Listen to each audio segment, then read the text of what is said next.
أيا طالب العلم قم لا تنم فإن الزمان أيا طالب العلم قم لا تنم فإن الزمان ونستعينه ونستغفره ونعوذ بالله من شرور أنفسنا ومن سيئات أعمالنا من يهده الله فلا مضل له ومن يضلل فلا هادي له وأشهد أن لا إله إلا الله وحده لا شريك له وأشهد أن محمدًا عبده ورسوله أما بعد فأعوذ بالله السميع العليم من الشيطان الرجيم بسم الله الرحمن الرحيم يا أيها الذين آمنوا اتقوا الله حق تقاته ولا تموتن إلا وأنتم مسلمون يا أيها الناس اتقوا ربكم الذي خلقكم من نفس واحدة وخلق منها زوجها وبث منهما رجالا كثيرا ونساء واتقوا الله الذي تساءلون به والأرحام إن الله كان عليكم رقيبا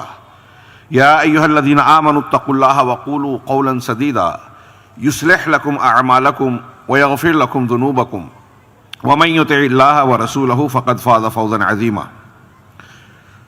فإن خير الحديث كتاب الله وخير الهدي هدي محمد صلى الله عليه وسلم وشر الأمور محدثاتها وكل محدثة بدعة وكل بدعة ضلالة وكل ضلالة في النار قال الله تبارك وتعالى في كلامه المجيد أعوذ بالله من الشيطان الرجيم بسم الله الرحمن الرحيم والسابقون الأولون من المهاجرين والأنصار والذين اتبعوهم بإحسان رضي الله عنهم ورضوا عنه وأعد لهم جنات تجري تحتها الأنهار وقال تعالى ثم جعلناك على شریعۃ من الامر فاتبعها ولا تتبع اهواء الذین لا يعلمون۔ اس بزم کو سجانے والے منتظمین ذمہ داران جمعیت اہل حدیث کولکاتہ، صدر محترم حفظہ اللہ محترم جناب شیخ یمنی صاحب حفظہ اللہ، شیخ عمران صاحب، دیگر علماء کرام، اسٹیج پر تشریف فرما اہل علم حضرات، محترم بزرگوں، بھائیوں، دینی ماؤں اور بہنوں، یہاں پہنچنے کے بعد شیخ یمنی صاحب کا پرمغز، پرکشش، مفید خطاب جاری تھا، اور میں خود چاہ رہا تھا کہ ہماری زندگی کے اس سب سے اہم موضوع کا یہ بیان چلتا رہے۔ آخر میں انہوں نے وقت کا لحاظ کرتے ہوئے مجھے، جو میں سمجھتا ہوں ان کے سامنے میں طالب علم ہی ہوں، مہمان کی حیثیت سے عزت دیتے ہوئے مجھے وقت دینے کے لیے انہوں نے اپنا خطاب ختم کر دیا۔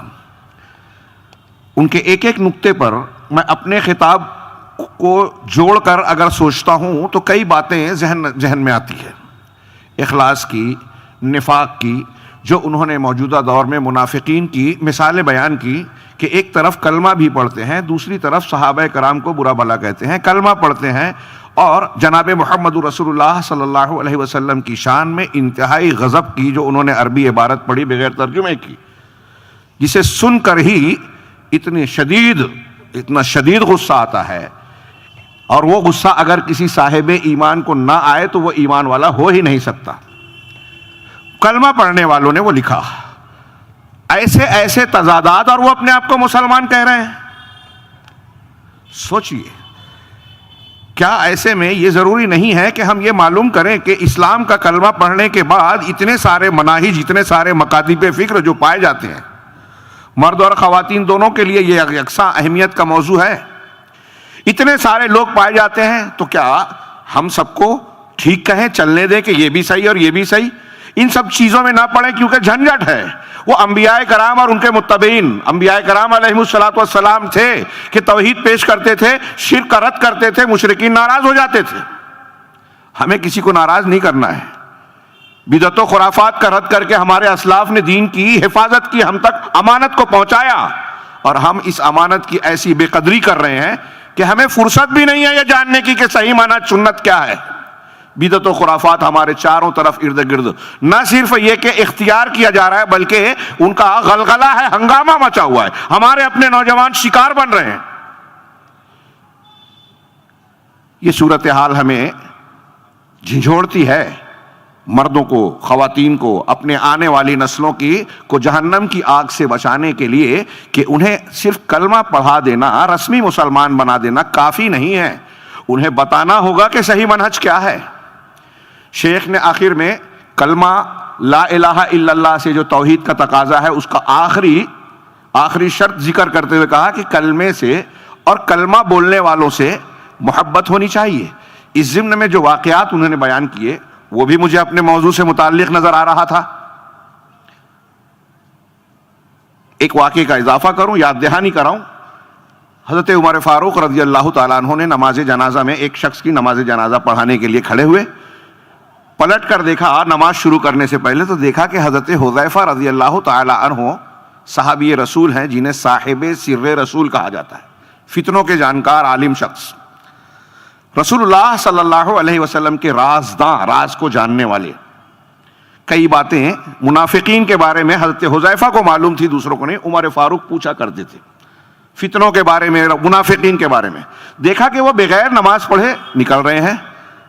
حضرت عمر چونک گئے. فارغ ہونے کے بعد ان کے پاس پہنچے اور کہا آپ کے نماز نہ پڑھنے سے مجھے معلوم ہوا کہ جس کی میں نے نماز جنازہ پڑھائی وہ منافق تھا.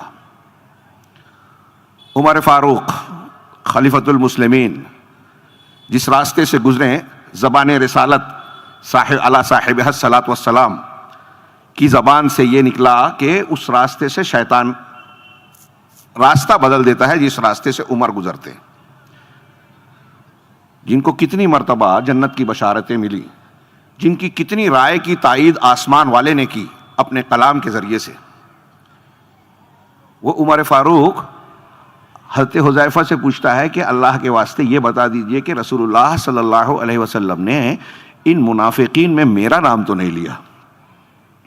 غور کیجئے, دہل جانا چاہیے, ہل جانا چاہیے.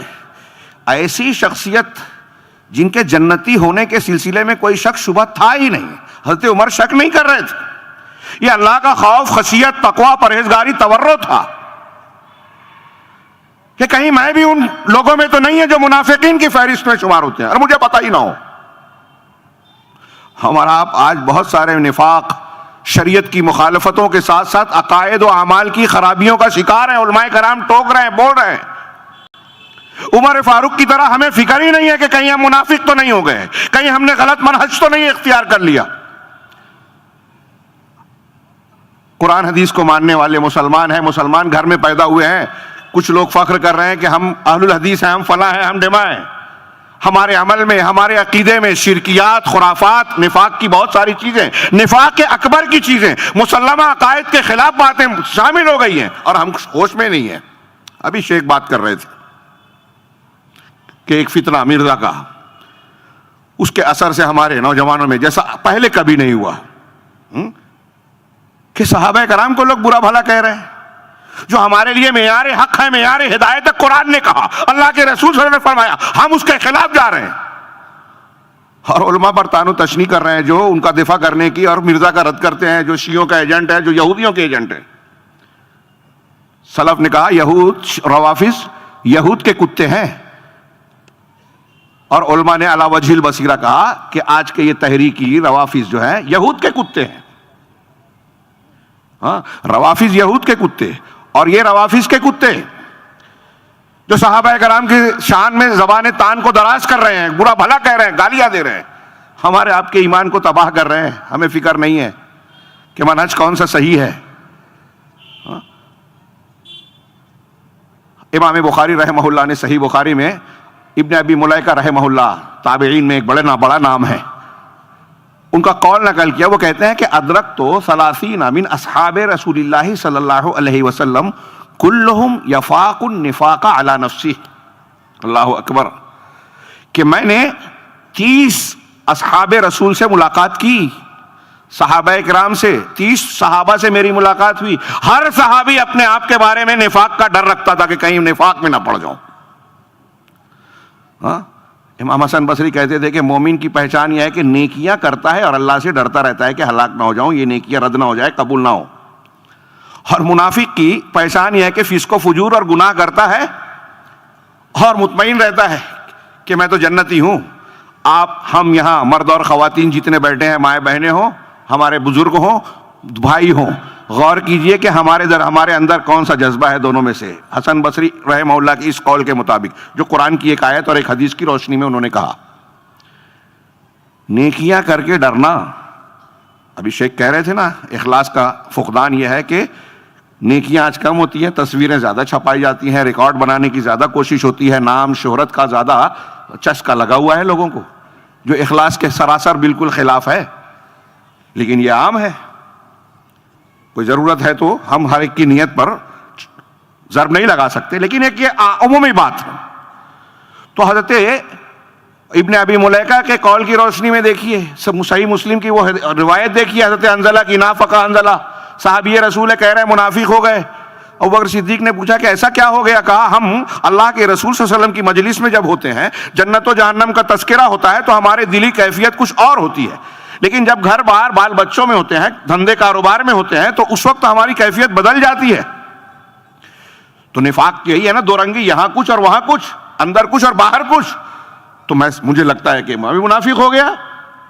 ابوبکر صدیق نے کہا کہ یہ تو ہماری بھی کیفیت ہوتی ہے. نبی کریم صلی اللہ علیہ وسلم کے پاس گئے، وجہ بتائی کہ یہ مسئلہ ہے. آپ نے کہا کہ یہ ساعتاً و ساعتاً، اگر تم اس طرح سے جس طرح سے میری مجلس میں ہوتے ہو اور جنت و جہنم کے تذکرے میں ہوتے ہو، اگر اسی کیفیت میں ہر وقت رہنے لگو تو لصافحتکم الملائکۃ فی الاسواق وعلی فرشکم او کما قال، تو فرشتے بازاروں میں اور تمہارے بستروں پر آ کر تم سے مصافحہ کرنے لگیں گے.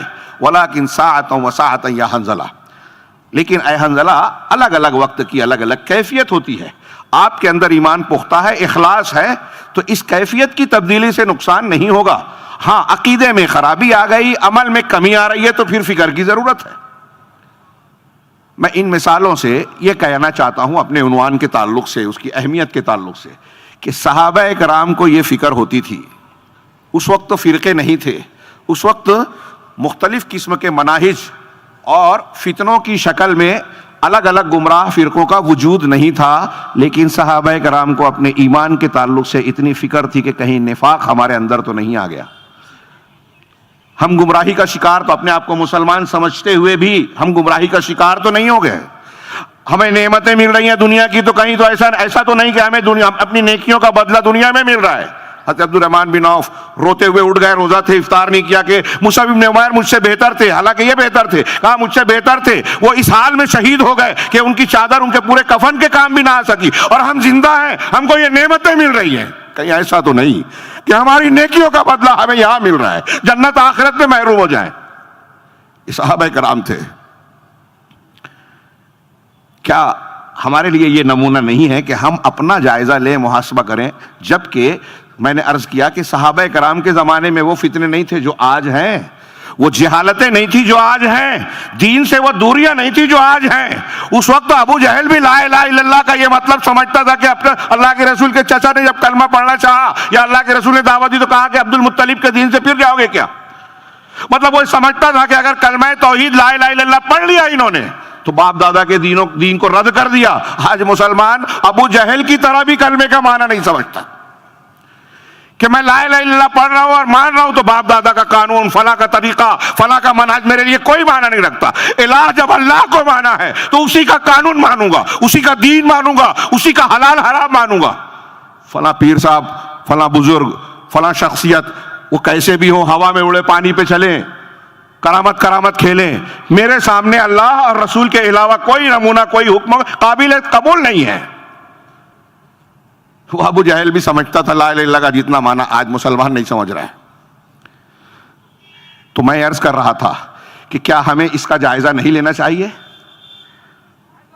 آج جناب محمد رسول اللہ صلی اللہ علیہ وسلم کے فرامین، جس کا سب کو اعتراف ہے، آپ یہاں بیٹھے ہوئے ہیں جو بہت سارے دوسرے مسلک کے لوگ ہیں، وہ بھی مانتے ہیں کہ آپ نے فرمایا تھا 73 فرقے ہوں گے. میری امت کے ستفترق امتی الی 73 فرقہ کلہم فی النار الا واحدہ. 73 فرقے ہوں گے میری امت کے. یہ امت استجابت کی بات ہے، امت دعوت یہود نصارہ ہنود فلاں اور فلاں یہ نہیں. اس میں ہوں گے، سب جہنم میں ہوں گے سوائے ایک کے. میں بار بار ایک بات کہتا ہوں، آج کل ہمارے یہاں کچھ لوگ دعوت کا کام کرتے ہیں، اپنے آپ کو صلح کل کا علم بردار بتانا چاہتے ہیں، تو یہ بھی صحیح اور وہ بھی صحیح. ہاں، ایک آدمی شرک کر رہا ہے اس کو بھی نہ بولو. ایک آدمی بدعت کا مرتکب ہے، کھلی کھلی بدعت کر رہا ہے، قرآن حدیث کو توڑ مروڑ رہا ہے، اس کی تحریف کرتا ہے. اللہ کے اسماء و صفات کا جو قرآن و حدیث سے بالکل واضح طور سے ثبوت موجود ہے اس کا انکار کرتا ہے، اس کی تبلیغ کرتا ہے. جو کلمہ توحید کو کلمہ شرک بناتا ہے، لا الہ الا اللہ کا معنی کہتا ہے لا موجود ہے الا اللہ، ہر چیز اللہ ہی اللہ ہے، اس کو بھی مت رد کرو. پھر کون سا دین ماننا ہے؟ ایسے فتنوں کے دور میں کیا آپ کو نہیں لگتا کہ ہمیں اگر جنت میں جانا ہے تو رسول اللہ صلی اللہ علیہ وسلم کے فرمان کے مطابق ہمیں اس بات کی کوشش کرنی چاہیے کہ ان 72 والوں میں سے نہ ہو جائیں، اس ایک میں ہو جائیں جن کے بارے میں کہا صرف ایک جنت کے راستے پہ ہوگا.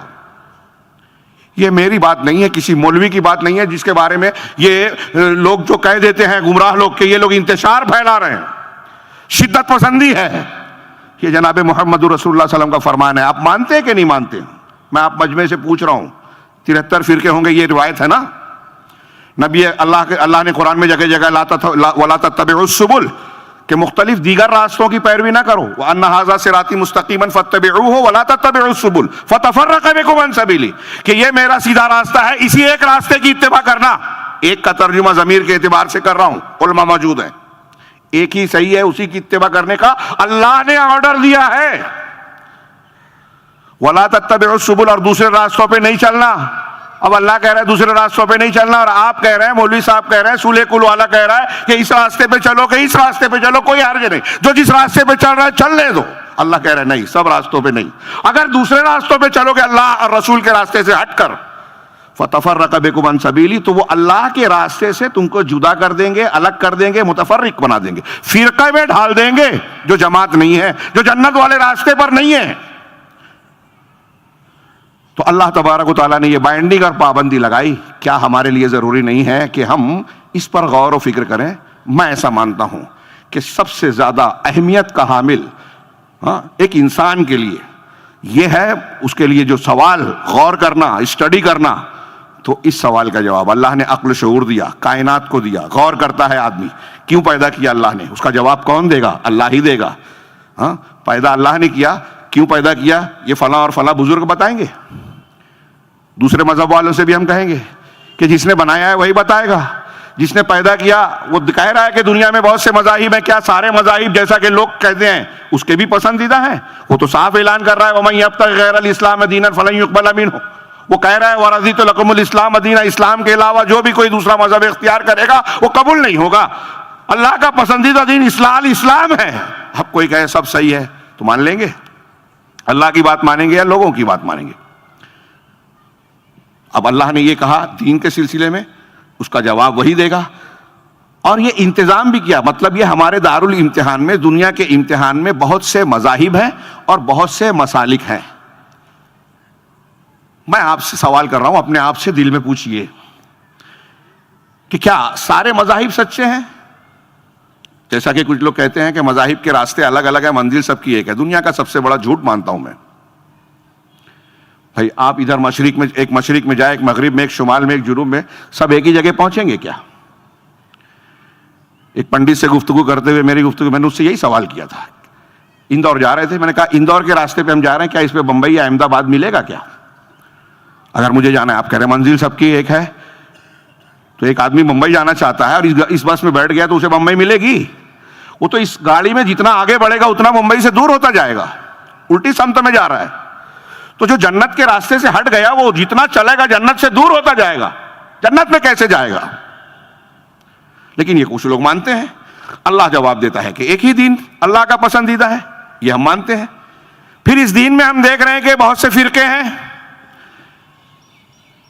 چھوڑ دیجئے مجھے، میں شدت پسند نرم والوں سے پوچھتے ہیں کہ ایک آدمی قبر پر سجدہ کر رہا ہے، اس کو کچھ لوگ شرک کہہ رہے ہیں اور کچھ لوگ اس کو قرآن سے ثابت کرنے کی کوشش کر رہے ہیں. استعاذہ، استعانہ، وسیلہ لگا کے ہم مانگ سکتے ہیں.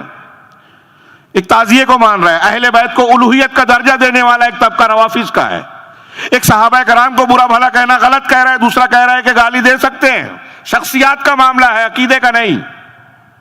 ڈاکٹر اسرار، مولانا مودودی صاحب، سید قطب صاحب، یہ نام اس لیے لے رہا ہوں، نام نہ لینے کی وجہ سے یہ ان کے ماننے والے لوگ ہیں۔ میں یہ سمجھانا چاہ رہا ہوں کہ انتہائی واضح غلطی جو قرآن و حدیث کی واضح دلیلوں کے خلاف ہے، اس کو لوگ قبول کرتے ہیں، اس کی تبلیغ کر رہے ہیں، اس کو مانتے ہیں، اور لوگ ان کی تائید کر رہے ہیں، ان کے پیچھے چل رہے ہیں۔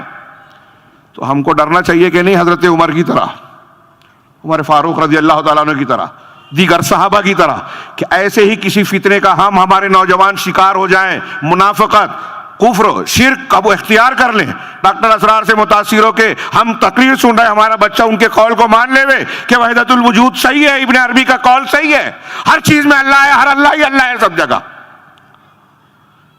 ہمارے جتنے اہل تصوف ہے سب مانتے ہیں، کھلے اسٹیج سے کہہ رہا ہوں، جو لوگ ایسا مانتے ہیں اسٹڈی کریں۔ یہ دنیا کا سب سے بڑا کفر اور شرک ہے کہ خالق اور مخلوق کو الگ نہیں مانتے آپ۔ جس کی بھی آپ پوجا کریں اس میں اللہ ہے، وہ یہ کہہ رہا ہے، ہندوانہ عقیدہ ہے، شنکر آچاریہ جو تاریخی گزرا ہے۔ تو کیا ہمارے لیے یہ اہم نہیں ہے موضوع؟ اب یہاں رک کر میں اس تناظر میں سوال کر رہا ہوں جو ابھی تذکرہ ہوا کہ بہت سے مذاہب ہیں، ایک مذہب سچا، بہت سے مسلک ہیں، ایک مسلک سچا۔ آپ نے پڑھا ہوگا، بارہا سنا ہوگا، ہم ہر نماز کی ہر رکعت میں دعا مانگتے ہیں اہدنا الصراط المستقیم، بغیر سورہ فاتحہ کے نماز نہیں ہوتی۔ مائیں بہنیں بھی سن لیں، جماعت میں ہوں کہ اکیلے ہوں، سورہ فاتحہ ضروری ہے۔ صحیح بات یہی ہے، اس کو بلا وجہ میں ایسا مانتا ہوں بلا وجہ اختلافی مسئلہ اور کتابوں پہ کتابیں لکھ کر مختلف بھی بنا دیا۔ ہر نماز میں یہ دعا اللہ نے سکھائی۔ سورۃ الفاتحہ کا ایک نام سورۃ الدعا ہے، اس کے 10 نام ہیں دعا، اور اس میں جو دعا ہے علامہ ابن تیمیہ اور دوسرے علماء کہتے ہیں کہ یہ سب سے اہم، سب سے ضروری، سب سے مفید دعا ہے، اہدنا الصراط المستقیم۔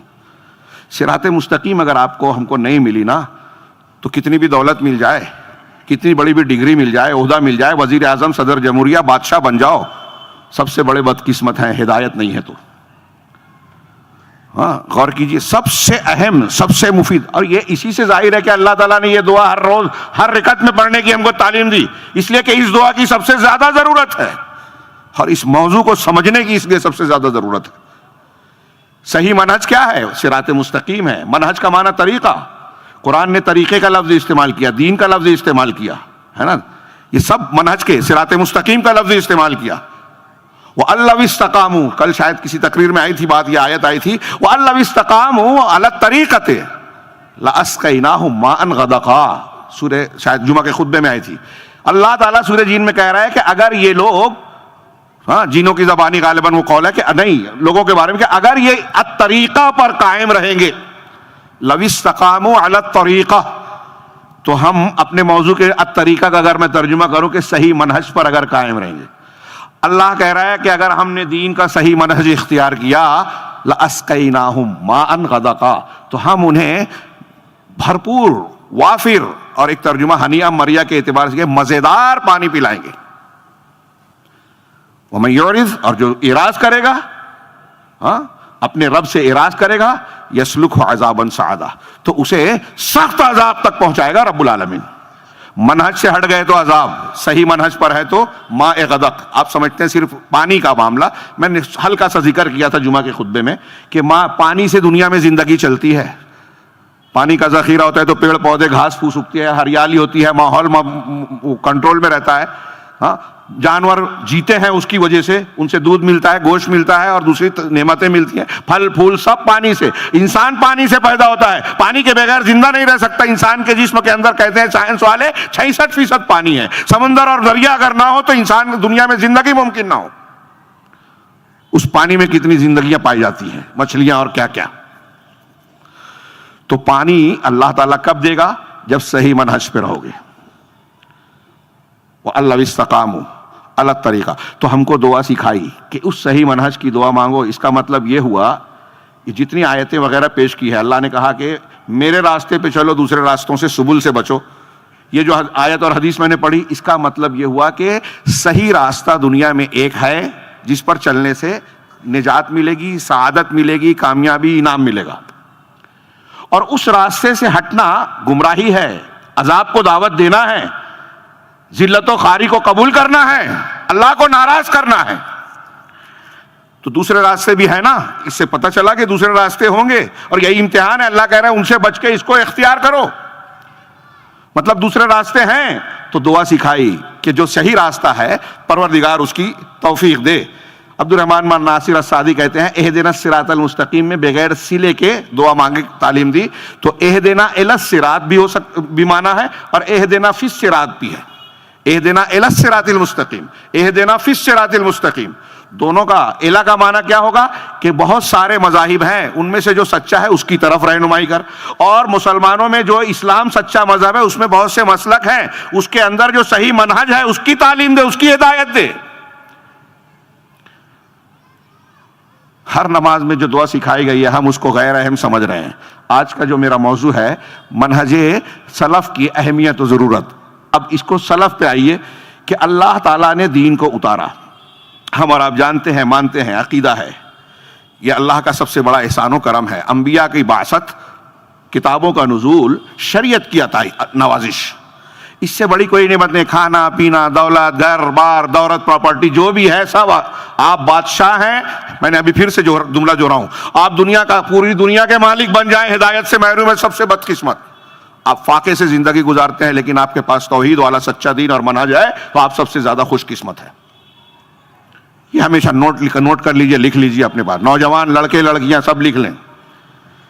بلا وجہ وہ بے وقوف نہیں تھے ہمارے اسلاف کہ جانیں گردنیں کٹوا دیتے تھے مسکراتے ہوئے کہ دین کے راستے میں مر رہے ہیں.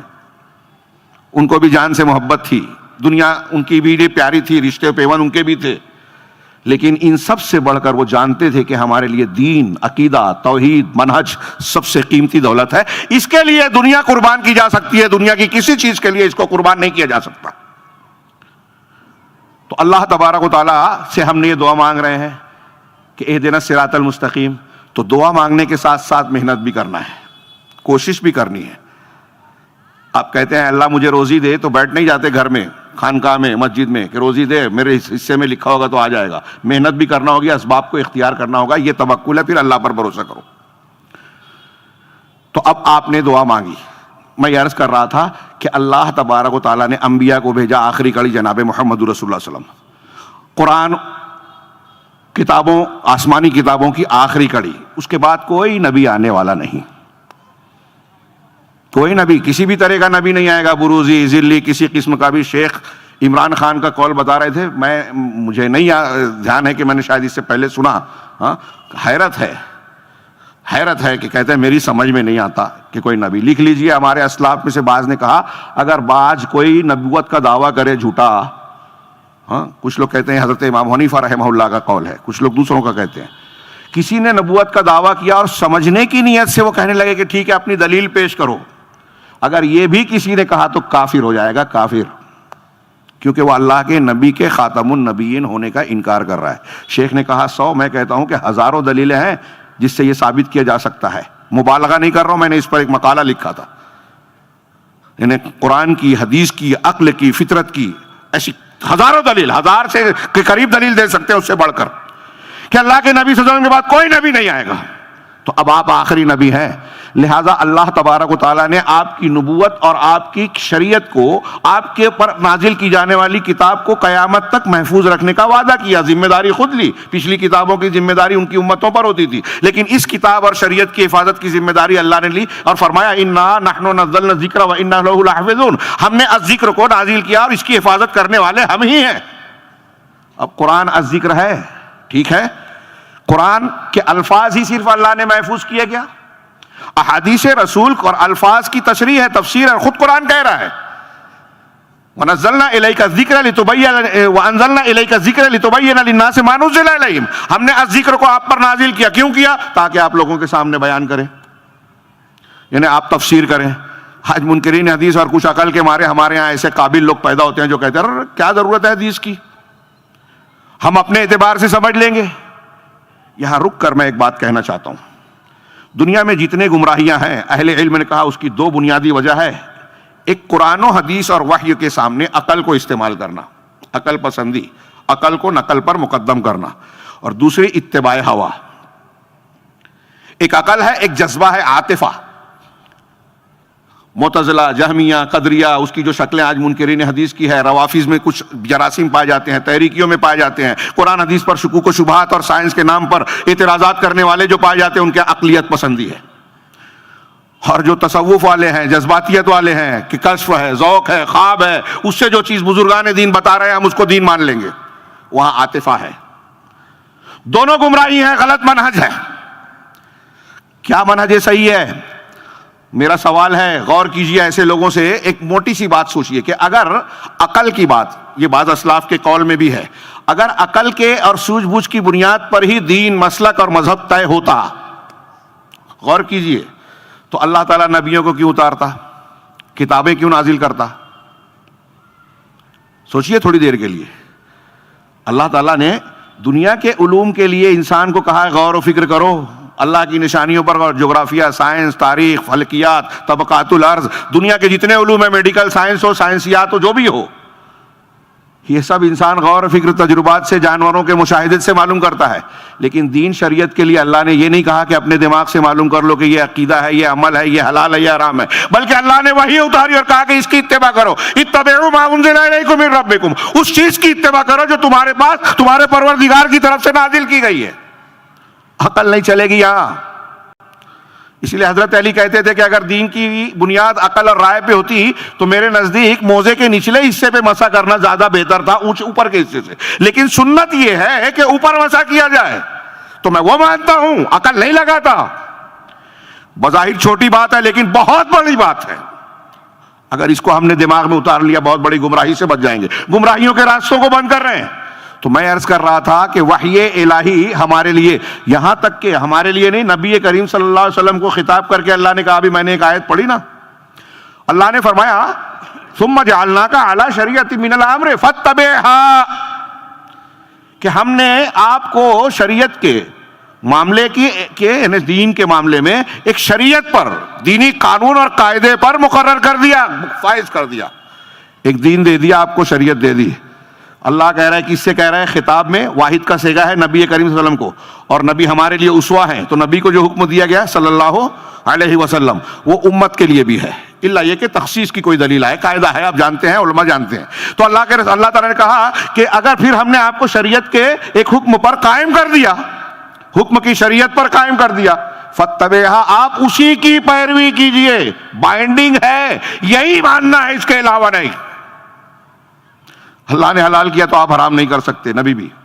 اور اس کے اگلا جملہ وَلَا تَتَّبِعْ أَهْوَاءَ الَّذِينَ لَا يَعْلَمُونَ، اور ان لوگوں کی پیروی بالکل مت کیجئے، ان کی بات مت مانیے جو علم نہیں رکھتے.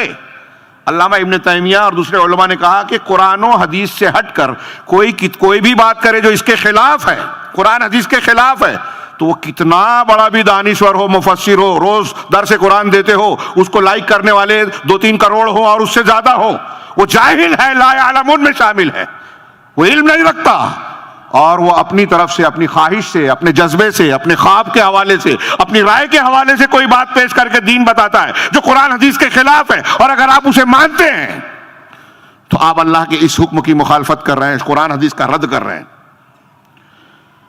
اللہ کے نبی صلی اللہ علیہ وسلم کو بھی کہا گیا کہ آپ کو وہی ماننا ہے جو اللہ نے آسمان سے اتارا. آسمان سے کیا اتارا؟ قرآن اور حدیث. اور اس کے ماننے والے اہل الحدیث، اہل السنہ کہلاتے ہیں. حدیث قرآن کو بھی کہتے ہیں، سنت کو بھی کہتے ہیں. نبی کریم صلی اللہ علیہ وسلم کے لیے پابندی ہو گئی. اب اللہ کی بات ماننا ہے، اطیعوا اللہ و اطیعوا الرسول. اللہ کی بات ماننا ہے. اللہ نے رسول پر شریعت نازل کی، آپ سے کہا کہ شریعت اور قرآن جو اللہ نے نازل کیا ہے اس کو ویسے ہی مانیے جیسے اللہ نے کہا. رسول نے مانا کہ نہیں مانا؟ سوال ہے آپ سے، پوچھ رہا ہوں، رسول نے مانا کہ نہیں مانا؟ حضرت ام المومنین حضرت عائشہ صدیقہ سے پوچھا گیا کیا اللہ کے نبی صلی اللہ علیہ وسلم کی زندگی کا طریقہ اور اخلاق کیا تھا؟ تو کہا کانا خلقہ القرآن. آپ کی زندگی جیتے جاگتا قرآن تھا، قرآن کی زندہ تصویر تھا. جو قرآن میں الفاظ میں ہے، احکامات، دین، آداب، عقیدہ، عمل، وہ اللہ کے نبی جناب محمد رسول اللہ صلی اللہ علیہ وسلم کی زندگی میں سب سے زیادہ اعلیٰ درجے پہ تھا. اب نبی کریم صلی اللہ علیہ وسلم شریعت کے سب سے پابند عبد کامل، وَأَشْهَدُ أَنَّ مُحَمَّدًا عَبْدُهُ وَرَسُولُهُ، محمد رسول تو ہیں، اس سے پہلے عبد ہیں، عبد کامل ہیں، اللہ نہیں ہے، معبود نہیں ہے، عبد ہیں، اور عبد کامل ہیں جن کو پوری انسانیت کے لیے، ساری دنیا کے انسانوں کے لیے اب قیامت تک کے لیے نمونہ بنایا گیا۔ لَقَدْ كَانَ لَكُمْ فِي رَسُولِ اللَّهِ أُسْوَةٌ حَسَنَةٌ، آپ کے لیے اللہ کے رسول اللہ علیہ وسلم کے لیے تمہارے لیے اسوہ حسنہ ہے، بہترین نمونہ ہے۔ جس کو اللہ نے بہتر نمونہ کہا، اس سے بہتر کوئی ہو سکتا ہے؟ ہاں، نبی کریم صلی اللہ علیہ وسلم، میں نے ایسی کئی تقریریں کی ہیں کہ اللہ کے رسول صلی اللہ علیہ وسلم کی جامعیت کو، کمال کو، آپ کی نبوت کو، آپ کی حقانیت کو محفوظ اور عام کرنے کے لیے اللہ نے کتنی دلیلیں فراہم کی ہیں۔ پچھلی کتابیں بولتی ہیں، قرآن بولتا ہے، معجزات بولتے ہیں، آپ کا اخلاق بولتا ہے، آپ کی پیشین گوئیاں، آپ کی ماضی کی خبریں، مستقبل کی خبریں، مستقبل میں، مستقبل قریب، مختلف بعید، قیامت، قیامت کے بعد کی خبریں، آپ کا دیا ہوا نظام، جو دنیا میں ایک امی شخص نے، قرآن نے امی کہا، لیکن یہ قرآن رسول اللہ صلی اللہ علیہ وسلم کا ایک معجزہ ہے کہ امی ہوتے ہوئے آپ معلم کائنات بن گئے، کائنات کو تعلیم سکھانے والے، آپ سے بہتر اور کامل انسان پیدا ہی نہیں ہوا۔ ایسا کہاں سے لاؤں کہ تجھ سا کہوں جسے؟ نبی صلی اللہ علیہ وسلم سے مکمل اور بہتر کوئی ہے؟ یہ وہ لوگ خاص طور سے سوچیں جو اللہ کے نبی صلی اللہ علیہ وسلم کو چھوڑ کر یا آپ کی اہمیت کو نہ سمجھ کر، آپ کے مقام کو نہ پہچان کر، فلاں بزرگ، فلاں بابا، فلاں امام کو آپ کا درجہ دیتے ہیں۔ ابھی جو میں نے کہا کہ اللہ تعالیٰ کہہ رہا ہے کہ تمہارے لیے رسول کی ذات میں بہترین نمونہ ہے۔ اللہ نے کہا وَمَا آتَاكُمُ الرَّسُولُ فَخُذُوهُ وَمَا نَهَاكُمْ عَنْهُ فَانْتَهُوا، جو رسول دے لے لو، جس سے منع کر دے رک جاؤ۔ اللہ کی اطاعت کرو اور رسول کی اطاعت کرو۔ جو رسول کے حکم کی مخالفت کرے گا انہیں ڈرنا چاہیے کہ اللہ تعالیٰ آسمان سے پتھر فتنہ پکڑے یا اللہ تعالیٰ اس کو عذاب علیم دے۔ فَلْيَحْذَرِ الَّذِينَ يُخَالِفُونَ عَنْ أَمْرِهِ أَن تُصِيبَهُمْ فِتْنَةٌ أَوْ يُصِيبَهُمْ عَذَابٌ أَلِيمٌ۔ یہ اس آیت کا میں نے ترجمہ کیا۔ اللہ کے رسول کی مخالفت پر اللہ کہہ رہے عذاب، اور پوری دنیا میں آج مسلمانوں پر عذاب ہے۔ غزہ کا معاملہ ہو، ہمارے گھر کا معاملہ ہو، جو مصیبت پریشانی ہے اس آئینے میں دیکھنا چاہیے کہ ہم رسول کی کتنی بات مان رہے ہیں۔ اللہ نے تو پہلے دھمکی دے دی ہے، بتا دیا ہے رسول کی نہیں مانو گے تو تم کو مارا جائے گا، اللہ کا عذاب آئے گا۔ میرا سوال یہاں یہ ہے کہ کوئی دنیا کا مفتی، مولوی اور یہاں بیٹھے ہوا کوئی انسان ان آیتوں کو، حالانکہ اس معنی کی اور بہت ساری دلیلیں، نصوص ہیں، پڑھنے کے بعد کوئی یہ کہہ سکتا ہے کہ اللہ کے نبی صلی اللہ علیہ وسلم کو اللہ تعالیٰ نے جو یہ مقام عطا فرمایا، جو رسول دے لے لو، تمہارے لیے بہتر نمونہ ہے، اس کی مخالفت کرو گے تو فتنہ اور عذاب آئے گا، ایسا کوئی درجہ کسی بھی شخص کا دنیا میں ہے کیا؟ یہ میں شاید ہر تقریر میں بولتا ہوں یہ بات، اور میں اس کی ضرورت ہندوستان، پاکستان میں سمجھتا ہوں، اور یہ جانتا ہوں کہ اگر اس کو لوگوں نے سمجھ لیا تو بہت سے شرک اور بدعت کی دکانیں بند ہو جائے گی، اتباع سنت کا جذبہ جاگے گا۔ کیونکہ شرک اور بدعت کی دکانیں جو چل رہی ہے نا، اس میں بزرگوں کی بزرگی کو غلو کے ساتھ پیش کر کے کہا جاتا ہے ارے فلاں بزرگ تو ایسے ہیں، وہ آنکھ سے غور سے دیکھتے تو پہاڑ اٹھ جاتا تھا۔ ہاں، ابھی میں کہتا ہوں نا، جو وہ امام شافعی اور لیث بن سعد کا قول سے میں بات کہتا ہوں کہ وہ تو ہوا میں اڑتے ہیں، وہ تو پانی پہ چلتے ہیں، ہاں، وہ آگ میں بیٹھتے ہیں۔ امام شافعی نے اضافہ کیا، وہ لیث بن سعد کا قول تھا اور امام شافعی نے یہ بڑھایا کہ وہ تو، اور میں اس میں بڑھاتا ہوں کہ وہ کرامت کھیلتے ہیں، فلاں وضو سے فلاں نماز پڑھتے ہیں، جس دن بالغ ہوئے اس دن سے وضو کیا ابھی تک ٹوٹا ہی نہیں۔ اگر ایسا مان لیں، ہاں، وہ امام شافعی کہتے ہیں کہ امام لیث بن سعد کہتے ہیں اگر کوئی ایسا ہے بھی، ہوا میں اڑتا ہے، پانی پہ چلتا ہے، لیکن اگر وہ سنت رسول کے خلاف عمل کرتا ہے تو وہ اللہ کا ولی نہیں ہے، شیطان کا ولی ہے۔ شیخ عبد القادر جیلانی کا قول یاد آتا ہے غنیۃ الطالبین میں، کہا کہ اہل حدیث ہی اللہ کا ولی ہو سکتا ہے جو قرآن و حدیث پر عمل کرنے والا ہو۔ بدعتی کیسے ہو سکتا ہے اللہ کا ولی؟ وہ تو اللہ کا دشمن ہے جو شریعت کی مخالفت کرتا ہے۔ تو میرا سوال دھیان دیجئے اور اس کو پھیلائیے، بتائیے، سمجھائیے کہ رسول اللہ صلی اللہ علیہ وسلم کو اللہ نے جو مقام حیثیت دی ہے کہ آپ کی اتباع کرنی ہے، آپ کی اتباع لازم ہے، اور آپ کی مخالفت کرنے پر عذاب کی وعید ہے۔ کیا دنیا میں کوئی بزرگ، کوئی فرشتہ، کوئی امام، کوئی آج ایسا ہے کہ جس کے بارے میں ہم یہ جملہ کہیں کہ تمہارے لیے بہترین نمونہ ہے، جو وہ دے لے لو، جس سے منع کر دے رک جاؤ، اس کی کوئی بات، اس کا قول، اس کا عمل آ جائے تو اس کو اس کے خلاف نہیں کر سکتے؟ ایسا کوئی بھی ہے کیا؟ دنیا کے کسی بھی مفتی سے پوچھئے، وہ کہے گا نہیں۔ پھر کیوں آپ پابندی لگاتے ہو کہ پیر صاحب کے ہاتھ پر جب میں نے بیعت کر لی تو قرآن حدیث کو چھوڑ دو، قال اللہ قال رسول کو دماغ سے کھرچ دو، پیر صاحب جو کہہ رہے ہیں مان جاؤ، وہ کہہ رہے ہیں کہ ایسے ہی رہو اس کے ہاتھ میں جیسے غسل دینے والے کے ہاتھ میں مردہ ہوتا ہے، جیسے الٹے پلٹے تم بھی الٹ پلٹ ہوتے رہو۔ وہ غلط کام کہے تو یہ مت بولو کہ قرآن حدیث کے خلاف کیسے کہہ رہا، پیر صاحب نے کہا مان لو، امام صاحب نے کہا مان لو، ان کو زیادہ سمجھتا تھا۔ حدیث میں یہ چیز سنت بتائی گئی ہے، ہمارا مسلک کہتا ہے نہیں ہے، حدیث میں یہ حرام کہا گیا ہے، ہمارا مسلک، ہمارا مولوی کہتا ہے حلال ہے، اور لوگ مان رہے ہیں۔ یہ منہج سے ہٹا ہوا معاملہ ہے، نتیجے ہیں اس کے، راستے نکالتے ہیں۔ تو میں عرض کر رہا تھا کہ نبی کریم صلی اللہ علیہ وسلم اب معیار حق ہیں، ہدایت ہے، آپ پر ایمان، آپ کی اتباع کے بغیر دنیا کا کوئی انسان آپ کے آنے کے بعد جنت میں نہیں جا سکتا جو آپ کے بارے میں جانے۔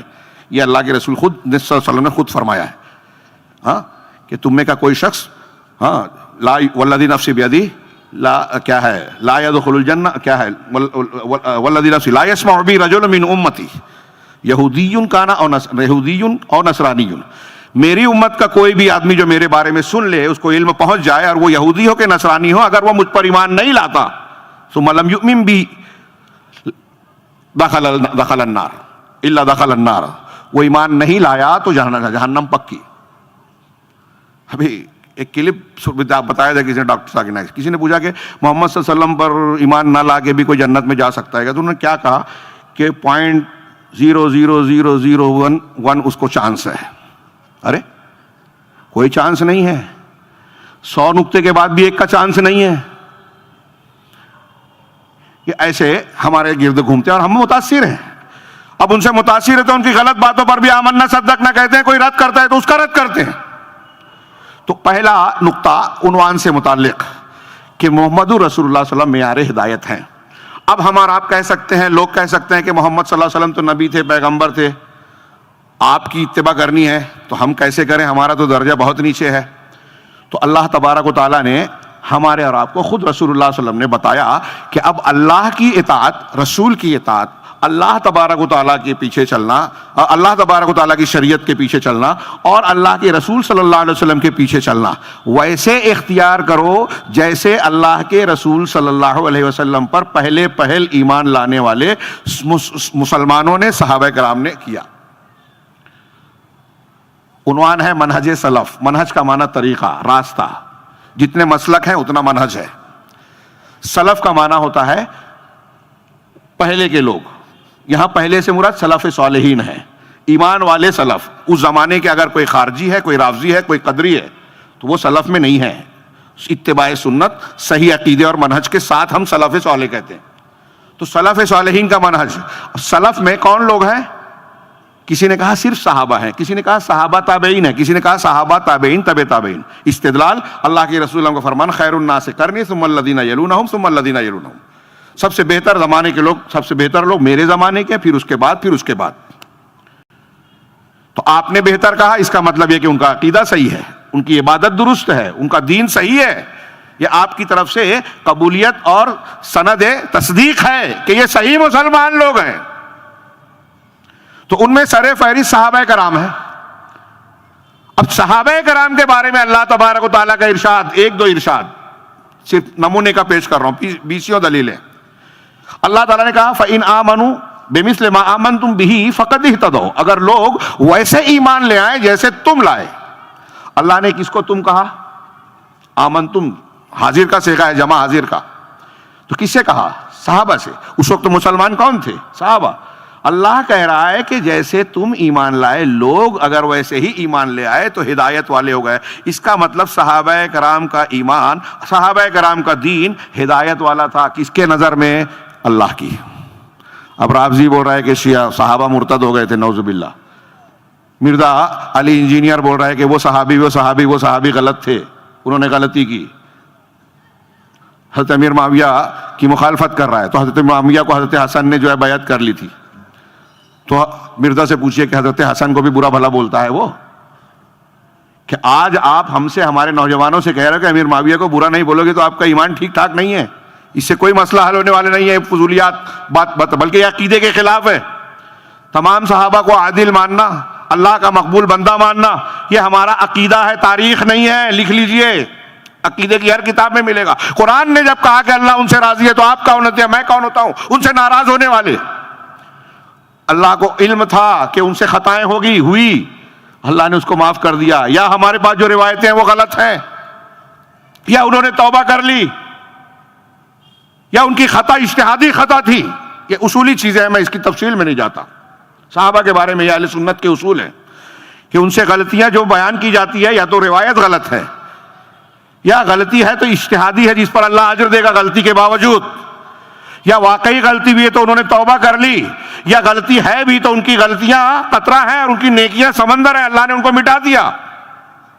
آج بیٹھ کے ہمارے نوجوانوں سے کہہ رہا ہے ان کو برا بولو تو بہادر. حضرت حسن نے ان کے ہاتھ پہ بیعت کیا تو بزدل تھے, اور بہت سے صحابہ نے ان پر جو ہے عام الجماع کے بعد سارے صحابہ اس دور کے جتنے تھے سب نے آپ پر بیعت کر لی.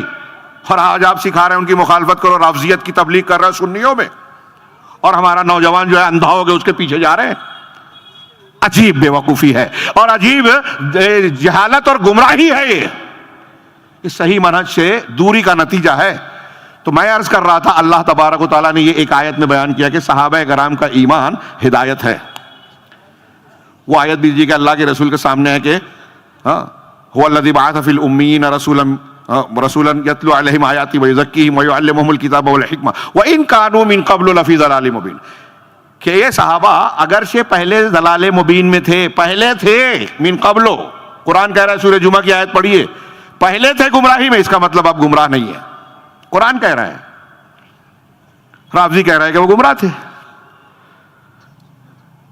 قرآن کی آیت ابھی میں نے آیت پڑھی تھی, والسابقون الاولون من المہاجرین والانصار والذین اتبعوہم بإحسان رضی اللہ عنہم ورضوا عنہ, کہ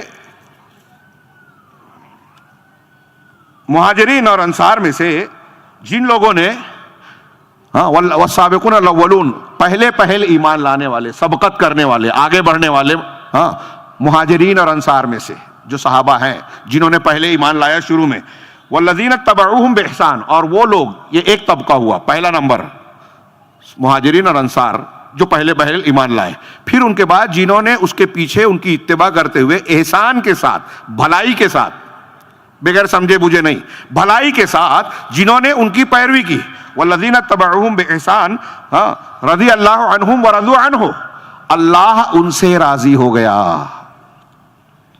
اور وہ اللہ سے راضی ہو گئے. وہ کیسے اللہ سے راضی ہو گئے؟ جو دین دیا قبول کر لیا, جو مصیبت دی اللہ کا شکر ادا کیا کہ اللہ کی مشیت ہے, کوئی بات نہیں, میرے گھر میں میت ہو گئی, میرا بیمار پڑ گیا, میرا نقصان ہو گیا, اللہ کا فیصلہ ہے, میں راضی ہوں. اللہ نے جو دین دیا مجھے قبول ہے, اس کو اتنا حصہ دینا ہے, ماں باپ کا ایسے حق کرنا ہے, امی ابو جو ہے مجھ کو اگر ڈانٹ بھی رہے ہیں, ظلم بھی کیا ہے تو اف نہیں بولنا ہے. بیوی کے لیے یہ ہو کہ شوہر کی اطاعت کا حکم دیا گیا ہے تو ہر حال میں اطاعت کرنی ہے, الا یہ کہ اللہ اور رسول کی مخالفت کا حکم دے. تو اللہ نے جو دیا میں راضی ہوں, اللہ کے دین پر چلتے ہوئے راضی ہوں, گردن کٹ رہی ہے میں راضی ہوں, قربانی دینا پڑ رہی ہے میں راضی ہوں. اللہ ان سے راضی ہوا. کن سے راضی ہوا؟ وہ صحابہ جو سابقون الاولون ہیں, اور وہ صحابہ بھی جو ان کے پیچھے ایمان لائے فتح مکہ کے بعد. سورہ حدید میں کہا وَكُلًّا وَعَدَ اللَّهُ الْحُسْنَى, فتح مکہ سے پہلے جو ایمان لائے خرچ کیا اور جو بعد میں, اللہ نے ہر ایک سے الحسنہ کا, جنت کا وعدہ کیا ہے. اللہ کہہ رہا ہے کہ ہر ایک سے وعدہ کیا ہے. مرزا کہہ رہا ہے آج کا جاہل آدمی, جاہل ہے وہ جو سن رہا ہے, نہ مانتا ہو نہ مانے, لیکن حقیقت یہی ہے کہ وہ دین سے جاہل ہے. وہ کہتا ہے کہ یہ سارے صحابہ کے لیے نہیں ہے. تو وَكُلًّا کا مطلب کیا ہے؟ پہلے اور بعد کے, اس میں حضرت امیر معاویہ بھی ہیں, حضرت مغیرہ بھی ہیں رضی اللہ عنہم, سارے صحابہ ہیں, سب سے اللہ نے حسنہ کا وعدہ کیا. آپ کہہ رہے نہیں, تو اللہ کی بات مانے یا جاہل کی؟ تو صحابہ کرام کے بارے میں اللہ نے وعدہ کیا جو ان کے بعد آئے, اور صحابہ کے بعد کے بھی جو لوگ آئیں گے, تابعین تبع تابعین قیامت تک, جو صحابہ کے طریقے پہ چلیں گے, یعنی صحابہ کے منہج پر چلیں گے, اللہ ان سے راضی ہے. یہ بائنڈنگ کی, رسول کو کہا کہ جو اللہ نے اتارا اس کو مانو, اور صحابہ کو کہا کہ رسول کی مانو, اللہ کی مانو.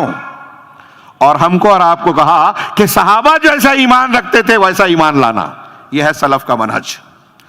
ان کا جیسا دین ہے ویسا دین اختیار کرنا.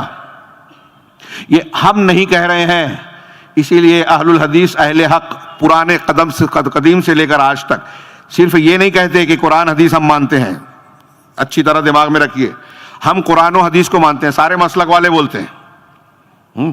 جو آج تعویلات کر رہے ہیں، ابھی شیخ ذکر کر رہے تھے نا، قطبیوں کا، سروریوں کا، تحریکیوں کا، صوفیوں کا، لا الہ الا اللہ بھی کہتے ہیں اور اس کے خلاف بھی۔ کیوں کہتے ہیں اس کے خلاف؟ اس لیے کہ وہ منہج سلف کی پابندی سے آزاد اپنے آپ کو کر لیا ان لوگوں نے۔ ہم قرآن و حدیث کو ویسے مانتے ہیں جیسے صحابہ نے مانا، منہج سلف کے منہج اور طریقے پر ان کی فہم کے مطابق قرآن و حدیث کو سمجھتے ہیں۔ دماغ میں رکھیے، یہ حاصل ہے، اس کو مانتے ہیں۔ تو اللہ تعالیٰ نے اس آیت میں جو میں پڑھ رہا ہوں کہا کہ اللہ ان سے راضی ہوا، وہ اللہ سے، اور آگے کہا کہ ان کے لیے جنت کے باغات تیار کیے ہیں جن کے نیچے نہریں جاری ہیں، اور یہ بہت بڑی کامیابی ہے نا۔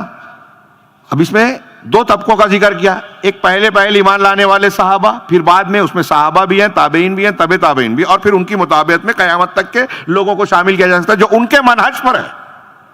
اللہ ان سے راضی ہوا، تو یہ دو طبقہ ہوا، پہلے ایمان لانے والے اور ان کے بعد احسان کے ساتھ ان کے نقش قدم پر چلنے والے، یہ دو ہوئے۔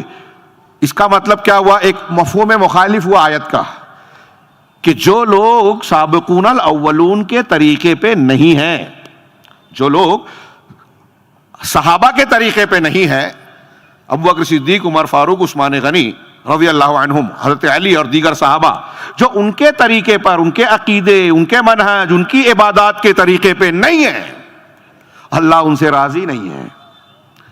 راضی کن سے ہے؟ ان سے۔ اس کا مطلب جو ایسے نہیں ہے اللہ ان سے راضی نہیں ہے۔ تو ضروری ہوا کہ نہیں منہج سلف کو اختیار کرنا۔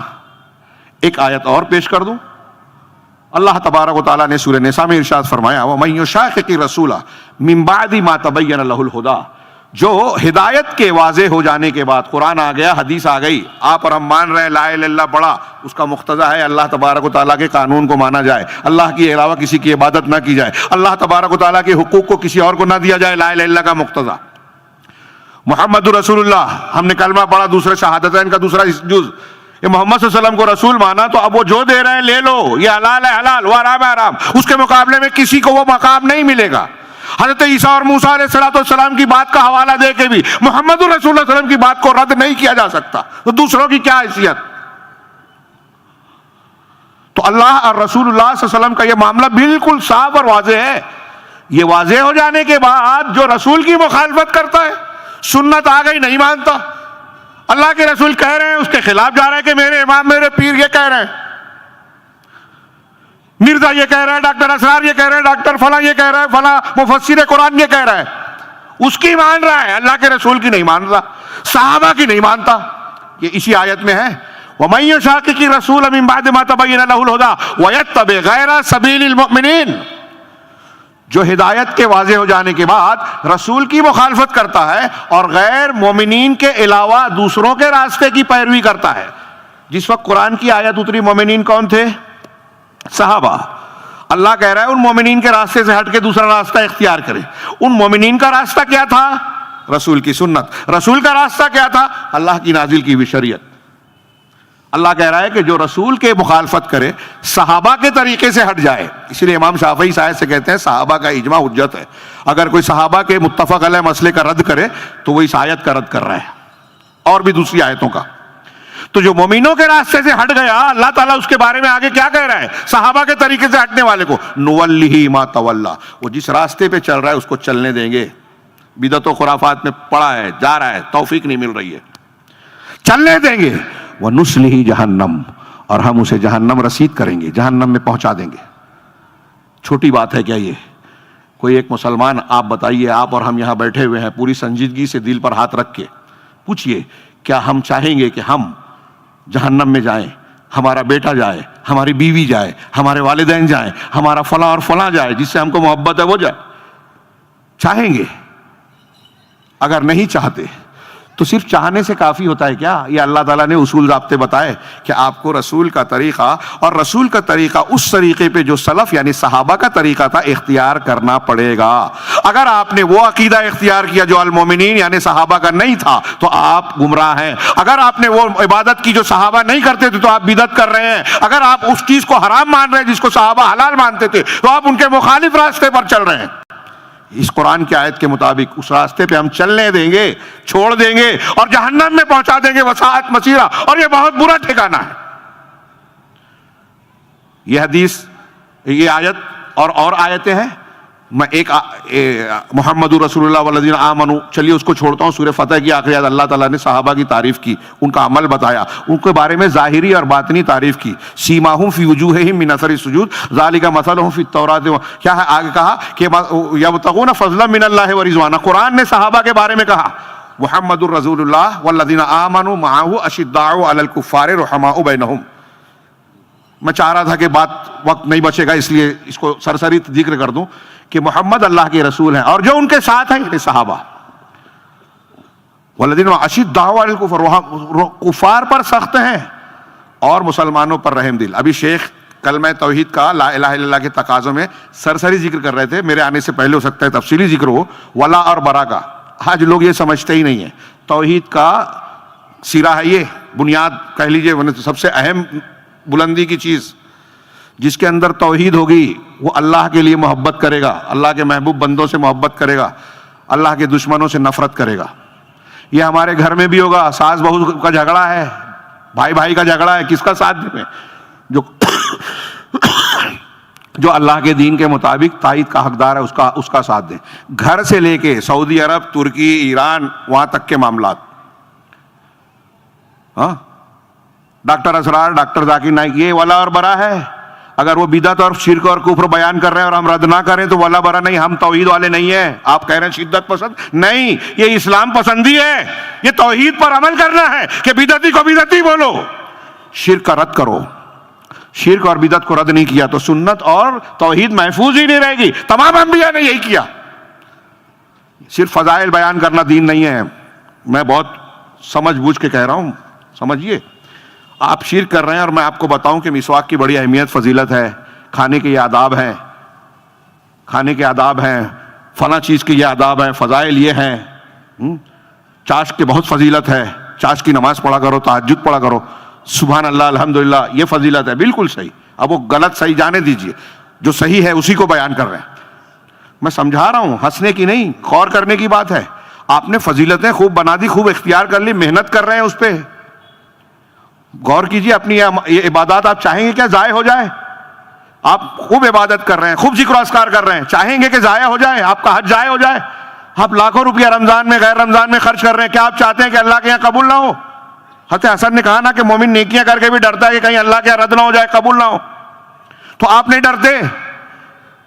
تو ڈرنے کا ایک پہلو یہ ہے کہ اگر ہم کوئی بھی انسان کوئی اتنی بڑی بھی نیکی کرے، اگر شرک اکبر اس کے عقیدے عمل قول میں ہے، دھیان رکھیے جو جملہ کہہ رہا ہوں، اس سے بڑھ کر کوئی مسئلہ نہیں ہے شریعت کا۔ شرک اکبر ہے اور توبہ کیے بغیر آدمی مر گیا، کوئی نیکی اللہ کے ہاں وزندار نہیں ہوگی، کبھی وہ جہنم سے نہیں نکلے گا۔ دنیا میں اپنے آپ کو کتنا بڑا بھی مسلمان کہتا ہو، کتنی بھی فضیلت والا ہو۔ میں نے ابھی ذکر کیا تھا ڈاکٹر اسرار کے وحدت الوجود کو بیان کیا تو گلبرگہ میں ایک صاحب نے پوچھا کہ کیا ان کی نیکیاں چھوڑ دیں گے؟ میں نے کہا نیکیاں اور برائیوں کے معاملے میں اگر کوئی کسی کی غلطی ہے اپنے تک محدود ہے تو اس کی اصلاح کریں گے، اور اگر ایک آدمی بہت نیکیاں کر رہا ہے لیکن اس کی ایک برائی ہے، آپ کہہ رہے ہیں کہ اس کو نظر انداز کریں، تو برائی کی نوعیت دیکھی جائے گی۔ تو آپ ڈاکٹر صاحب کی بات کر رہے ہیں فلاں، اور میری اور آپ کی بات، نبی سے اللہ نے کہا کوئی نبوت والا درجہ تو پائے گا نہیں نا، پا ہی نہیں سکتا، اور اللہ کے رسول سید المرسلین، رسولوں کے سردار، اللہ تعالیٰ آپ سے کہہ رہا ہے کہ اگر آپ بھی شرک کریں گے تو سارے عمل برباد۔ تو ہم اور آپ اور ڈاکٹر کون ہیں؟ شرک والی بات، کفر والی بات کہی تو سارے کارنامے بیکار۔ اب آپ تول نہیں سکتے کہ چلو بہت اچھا کارنامہ انجام دیا تو اس کو سر پر بٹھائیں۔ دنیا میں کوئی بھی بدعتی، کوئی بھی باطل ایسا نہیں ملے گا جہاں کچھ نہ کچھ اچھائیاں نہ ہو، تو چند اچھائیوں کو دیکھ کر اس کی پورے دین کو قبول کرنا بے وقوفی ہے۔ اللہ کے رسول نے کہا تھا خارجیوں کی نماز، صحابہ تم دیکھ کے اپنی نماز اپنی قرت کمتر سمجھو گے ان کی قرت کے سامنے. روزے کو قرت کو وہ قرآن پڑھیں گے حلق کے نیچے نہیں جائے گا. تیر سے اس طرح وہ اسلام سے نکل جائیں گے جیسے شکار سے تیر چھید کر نکل جاتا ہے. مجھے ملیں گے تو مار دوں گا، تم کو ملے تو قتل کرنا، لائک نہیں کرنا. ہمارا نوجوان لائک کر رہا ہے، فارورڈ کر رہا ہے، نماز بہت اچھی پڑھ رہا ہے. آج ہم متاثر ہیں، فضائل پہ عمل کر رہا ہے بھائی. نماز اچھی ہے، روزہ اچھا ہے، قرآن کی تلاوت ہے، لیکن عقیدہ صحیح نہیں ہے. اللہ کے رسول نے کہا مار دینا. ایک صحابی رسول ہے، شراب پی کر پکڑ کے لائے گئے. کسی صحابی نے لعنت بھیج دی، کہا لا تلعنہ، لعنت مت کرو، انہ یحب اللہ ورسولہ. یہ اللہ اور اس کے رسول سے محبت کرتے ہیں، صحیح عقیدے والے ہیں. ایک روایت میں ہے ولا تعن الشیطان علی اخیک، علی اخیکم، اس طرح کا جملہ کہ اپنے بھائی کے خلاف شیطان کی مدد مت کرو. صحیح عقیدے والے نے شراب پیا، اللہ کے رسول نے کہا لعنت مت بھیجو. اچھی نماز، اچھا روزہ، جو صحابہ سے اچھی نماز پڑھنے والا تھا، کہا کہ اس کا عقیدہ غلط ہے، مار دینا. اہل علم نے کہا کہ اس زمانے میں جو خارجی تھے وہی بدعتی تھے. بدعتی کی مجلس میں نہیں بیٹھنا اور یہ نہیں کرنا، یہ نہیں کرنا، یہ سلف کے اقوال میں سے ہے. منہج سلف کی حفاظت کی بنیاد ہے. تو میں ایک دلیل اور دے رہا تھا، یہ قرآن کی آیتیں تھی. ایک حدیث کی جو ابھی میں نے پیش کی اس کی طرف کہ سب سے بہتر زمانہ میرا، پھر اس کے بعد اس کا مطلب یہ ہے اس کے بعد جھوٹ آئے گا، یہ آئے گا، یہ ہے آپ نے کہا. تو سب سے بہتر زمانہ مطلب صحابہ کا، پھر تابعین، اللہ کے رسول کا زمانہ، پھر اس کے بعد والا، پھر اس کے بعد والا، صحابہ، تابعین، تابعین. کیوں سب سے بہتر ہے وہ؟ مطلب اس کا عقیدہ، اس زمانے کے مسلمانوں کا عقیدہ سب سے صحیح تھا. اس زمانے کے مسلمانوں کی عبادت بہت پسندیدہ تھی، صحیح تھی. ان کے دین پر چلنا، ان کا موقف، منہج، مسلک سب درست تھا. اب جب جھوٹ آ گیا تو ہم کو تلاش کرنا پڑے گا کہ ان کا طریقہ کیا ہے، ڈھونڈ لینا. آپ خیر الناس کے طریقے کو چھوڑ کے شر الناس کے لوگوں کو، اور وہ بھی جو عالم نہیں ہے، آج ان کے پیچھے چلو گے تو کیا ہوگا. پھر ایک اور روایت جو 73 اور 72 فرقوں والی ہے، اسی میں اللہ کے نبی صلی اللہ علیہ وسلم نے فرمایا ایک جملہ ایک کتاب ہے. جنت میں جانے والا طبقہ گروہ کون ہوگا؟ ما انا علیہ واصحابی. اس کو ان حدیثوں سے جوڑ لیجئے، لا تزال طائفۃ من امتی، میری امت کا ایک طائفہ ہمیشہ حق پر غالب رہے گا. یعنی یہ سلسلہ قائم رہے گا قیامت تک. جہاں مسلمان فتنوں میں مبتلا ہیں، خرابیاں ہیں، وہاں یہ ایک ہمارے لیے خوشخبری کی بات ہے کہ کتنی بھی برے حالات ہو جائیں، اللہ تعالیٰ کے رسول صلی اللہ علیہ وسلم کی زبان مبارک سے ایک تو یہ پیشین گوئی ہے کہ اہل حق ہمیشہ رہیں گے، دوسرے یہ کہ اہل حق کی مخالفت کرنے والے ان کا کچھ بگاڑ نہیں پائیں گے. لا یضرهم من خذلهم، لا تزال طائفة من امتی ظاہرین علی الحق، لا یضرهم من خذلهم ولا من خالفهم حتى یأتی امر اللہ. قیامت آ جائے گی، حق پر قائم رہیں گے اور ان کے مخالفین، ان کی مدد چھوڑنے والے ان کا کچھ بگاڑ نہیں پائیں گے. یہ بہت بڑی حوصلے کی چیز ہے اہل حق کے لیے. کبھی تعداد کم ہے، لوگ ہمارے مخالف ہیں، ہم پر الزام لگاتے ہیں، اس سے بددل نہیں ہونا. یہ ہمارے لیے اللہ کے رسول صلی اللہ علیہ وسلم کی پیشین گوئی اور تسلی کا سامان موجود ہے کہ نقصان نہیں پہنچائیں گے. ہاں آزمائش آئے گی، تکلیف تو آئے گی، انبیاء کو آئی، لیکن جب آپ حق پر قائم رہیں گے تو کوئی ذلیل نہیں کر پائے گا، عذاب نہیں دے پائے گا. اور آج مسلمان ذلیل ہو رہا ہے، اس کا مطلب منہج صحیح نہیں ہے. تو اللہ کے رسول نے فرمایا جس پر میں ہوں، جس پر آپ ہیں، وہ کیا ہے؟ سنت ہے. جس پر میرے صحابہ ہیں، صحابہ جماعت ہیں. سنت اور جماعت کو ماننے والوں کو اسی لیے اہل السنہ والجماعہ کہتے ہیں. اور بعد میں جب لوگوں نے اپنے اپنے الگ الگ نام رکھے کہ میں فلاں مسلک، فلاں جہمی ہوں، قدری ہوں، اشعری ہوں، ماتریدی ہوں، کلابی ہوں، نقشبندی ہوں، چشتی ہوں، قادری ہوں، حنفی ہوں، شافعی ہوں، مالکی ہوں، حنبلی ہوں، جبری ہوں، قدری ہوں، تو اہل حق نے کہا کہ ہم اہل الحدیث ہیں، اہل السنہ والجماعہ ہیں، ہم سلفی ہیں، سلف کے طریقے پہ چلنے والے. یہ بدعت نہیں ہے. آج کل ایک رو میں بول دیتے ہیں ہمارے ڈاکٹر صاحب، ارے اللہ تعالیٰ نے تھوڑی کہا شیعہ بولو، سنی بولو یا اہل الحدیث کہلاؤ. ہاں اللہ تعالیٰ نے، میں کہتا ہوں کہ اللہ تعالیٰ نے کہا ہے سنی بولو، سنی پسند کرو، سلفی بنو، اہل الحدیث بنو. اللہ نے جب یہ کہا کہ جس پر اللہ کے رسول نے کہا جس پر میں ہوں، تو کہا کہ میں ہوں یعنی سنت والے بنو. تو جو سنت پر چلے گا وہ اہل سنت سنی ہوا، اور جو جماعت کے طریقے پہ چلے گا وہ صحابہ کے طریقے پہ چلنے والا ہوا. یہ کوئی اختلاف کر کے اپنے آپ کو میں تسلی دینے والا یا جھوٹی عقیدت یا رد کرنے والی شدت کی بات ہرگز نہیں کر رہا ہوں بھائیوں. اللہ سے میں ہمیشہ دعا کرتا ہوں اخلاص دے ہمیں. یہ ہم اپنی ذات کے لیے جماعتی گروہ عصبیت کی بنیاد پر نہیں، یہ اللہ کی طرف سے دی گئی ذمہ داری کی بنیاد پر بیان کر رہا ہوں. علماء کرام موجود ہیں، میں اسے آسان نہیں مانتا، یہ بہت حساس موضوع پر اور حساس بات کر رہا ہوں. اللہ تعالیٰ کے ان فرامین، اللہ کے آیات اور حدیثوں کی روشنی میں میں نے یہ صرف بہت ہی چند دلیلوں کی روشنی میں یہ بتانے کی کوشش کی کہ ہم کو اللہ کے نازل شدہ دین کو ماننا ہے کیسے جیسے رسول نے مانا، کیسے جیسے صحابہ نے مانا۔ وہ بھی حدیث جوڑ لیجئے جس میں اللہ کے رسول نے کہا کہ انہ من یعش منکم بعدی فسیری اختلافا کثیرا، سنن کی مشہور حدیث حضرت ارباز بن ساریہ والی، میں بیچ سے پیش کر رہا ہوں کہ تم میں سے جو زندہ رہے گا ان قریب وہ بہت سارا اختلاف دیکھے گا، اختلاف دیکھے گا۔ اس کا کیا مطلب؟ اللہ کے رسول کو معلوم تھا، اللہ تعالیٰ نے بتایا تھا کہ اختلاف ہوگا۔ آپ نے یہ بھی بتایا 73 فرقے ہوں گے، آپ نے یہ بھی بتایا خارجی ہوں گے، آپ نے یہ بھی بتایا کہ ایسے میرے امت میں دجال جھوٹے نبوت کے دعوے دار پیدا ہوں گے، آپ نے یہ بھی بتایا کہ میری امت میں ایسے لوگ ہوں گے جو جہنم کے دروازوں کی طرف بلانے والے ہوں گے۔ ابھی شیخ یمانی صاحب نے ایک حدیث پیش کی کہ میری امت میں ایسے ایسے لوگ ہوں گے جو سفید پوش اور دیندار بنیں گے، لیکن جب انہیں اللہ کی حرمت کا موقع ملے گا اکیلے میں تنہائی میں تو اللہ کی حرمتوں کو پامال کریں گے۔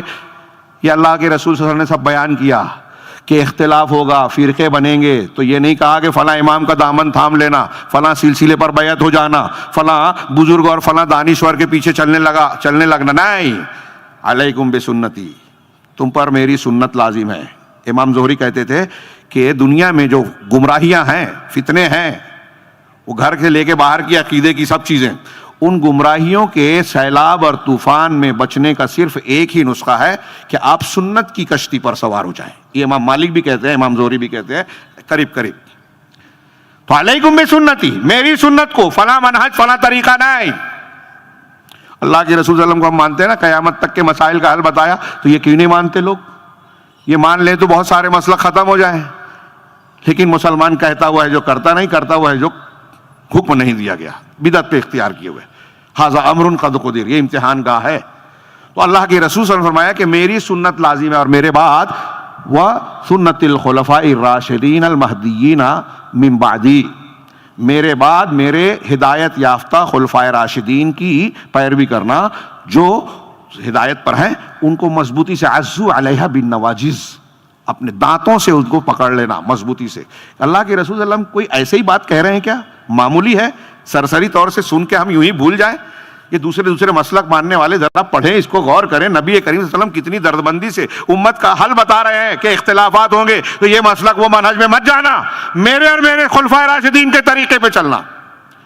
تو خلفائے راشدین سربراہ شخصیت ہے، نمایاں شخصیت ہے، اسی کا تذکرہ کرتے ہوئے حضرت عمر بن عبدالعزیز رضی اللہ تعالیٰ عنہ نے کہا سن رسول اللہ صلی اللہ علیہ وسلم وولاۃ الامور من بعدہ سننا۔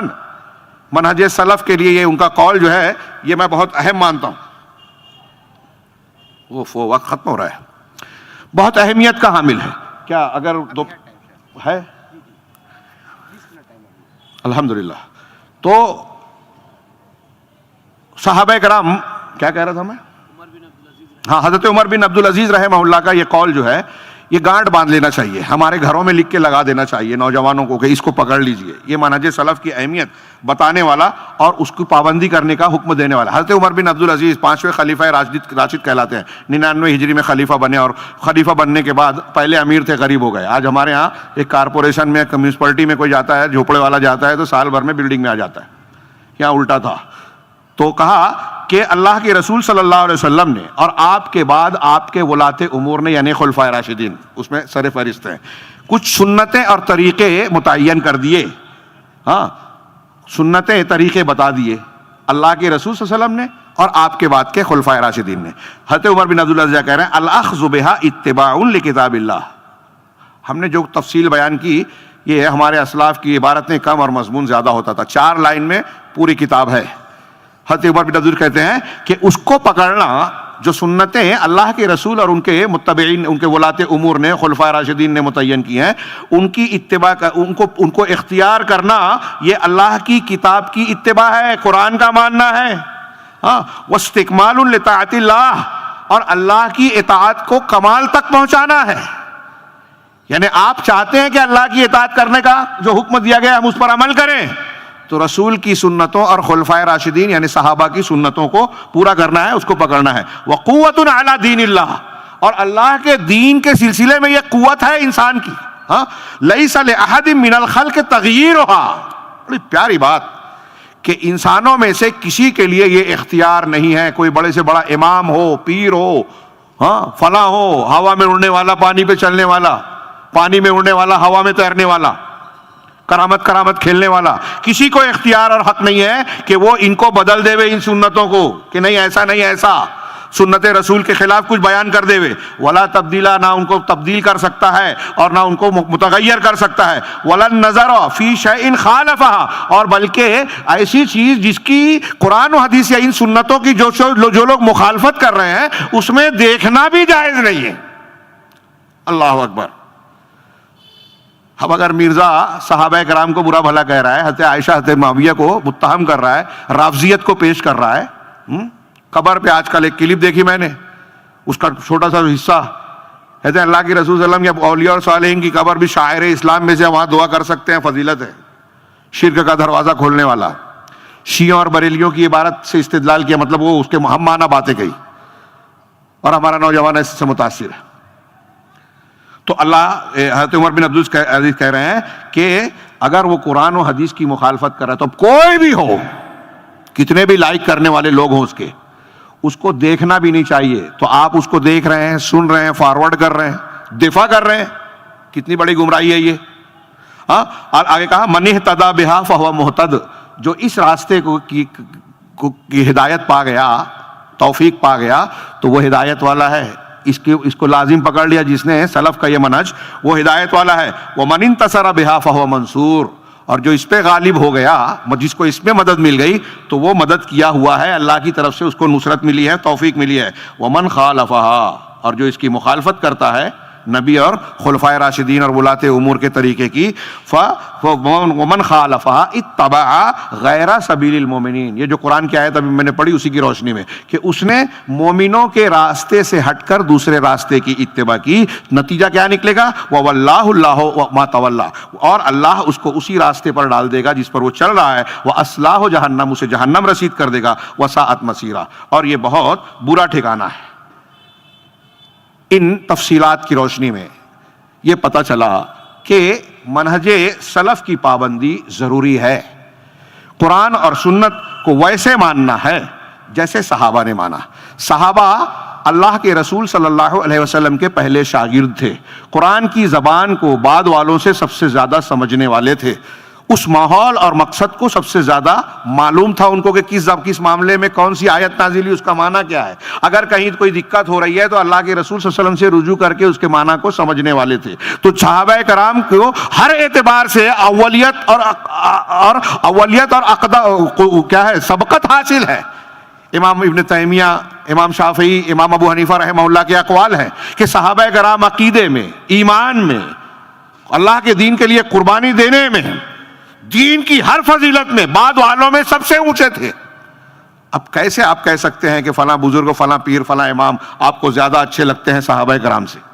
اور پھر اللہ تبارک و تعالیٰ نے سند پیش کر دی کہ ان سے اللہ راضی ہے، ان کا طریقہ صحیح ہے، ان کے طریقے پر ایمان لانا ہے، اور اللہ کے رسول نے کہا کہ میرے اور میرے صحابہ کے طریقے کو جو اختیار کرے گا وہ جنت میں جائے گا۔ پھر کیسے آپ شکوک و شبہات میں مبتلا ہوتے ہیں؟ اب میرا سوال یہ ہے کہ کیا کوئی شخص، کوئی ہمارے یہاں بیٹھی ہوئی مائیں بہنوں میں سے کوئی شخص یہ چاہے گا کہ میرے بچے جہنم کے راستے پہ چلیں؟ اگر نہیں چاہتے تو یہ بنیاد ایک ہی وجہ اگر میں بیان کروں کہ جہنم سے بچنے کے لیے منہج سلف کو جاننا، سمجھنا، اختیار کرنا ضروری ہے، لازم ہے، اس سے آپ ہٹے تو جہنم کے راستے پہ گئے۔ شیخ عمر بازمول نے منہج سلف کو اختیار کرنے کے فضیلت بیان کرتے ہوئے 12 نکات پیش کیے۔ ان میں سے ایک ایک نقطہ جو ہے تقریر کے لائق ہے، لیکن میں وقت تھوڑا سا ہے، ان کا 2 جملے میں تذکرہ کروں۔ پہلا یہ کہ جو شخص اہمیت اور ضرورت بتائی نا منہج سلف، عنوان جو ہے ہمارا، اس کو، اب منہج سلف کیا ہے یہ ہم بیان کرتے رہتے ہیں، آج جو عنوان ہے اس کے تحت میں اس کی اہمیت اور اس کی کچھ باتیں تو آ ہی گئی۔ اس کی اہمیت میں یہ بتایا نمبر 1 کہ یہ اختلاف سے نجات پانے کا اکیلا راستہ ہے۔